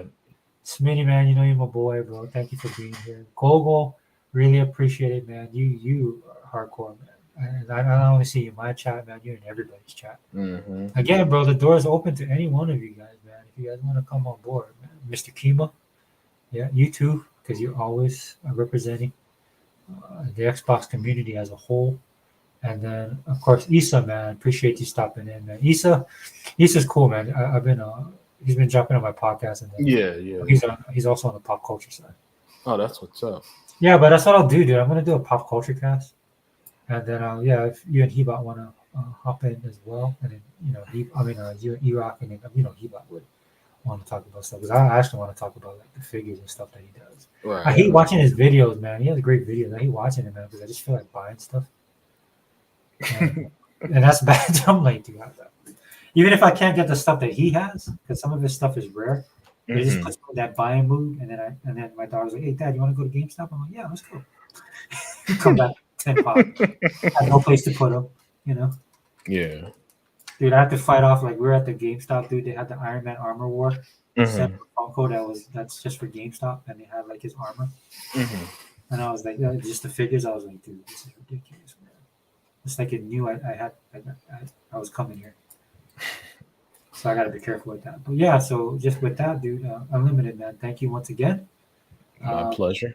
yeah, man. For all of you guys, man, check out Unlimited's podcast, dude. You need to. If you're an Xbox guy, you need to be following Unlimited, Hebot, Sega Man, Erock, everybody in the know, man, because Yep. we're gonna give you, like Unlimited said, man. We're gonna give you guys the truth, man, whether you like it or not. Yeah. Because that's just the way we are, man. But at least you know we're being honest. All Well, right, that's so all good. yeah, man, Thunderstorm thanks, bro. starting up. Yeah, dude, I'm telling you, man. I think that's why the channels are growing as well, man. Because people, Yeah, yeah. this media was saying, people are starting to figure it out. So that's a good thing. Yeah, that is. That is. And when that Activision deal finally goes through, it'll be even better. Then we get all the normies. No disrespect to the Normans again, man, but I'm looking forward to that $9.99, $14.99 Yeah. addition to the Microsoft ecosystem. Yeah.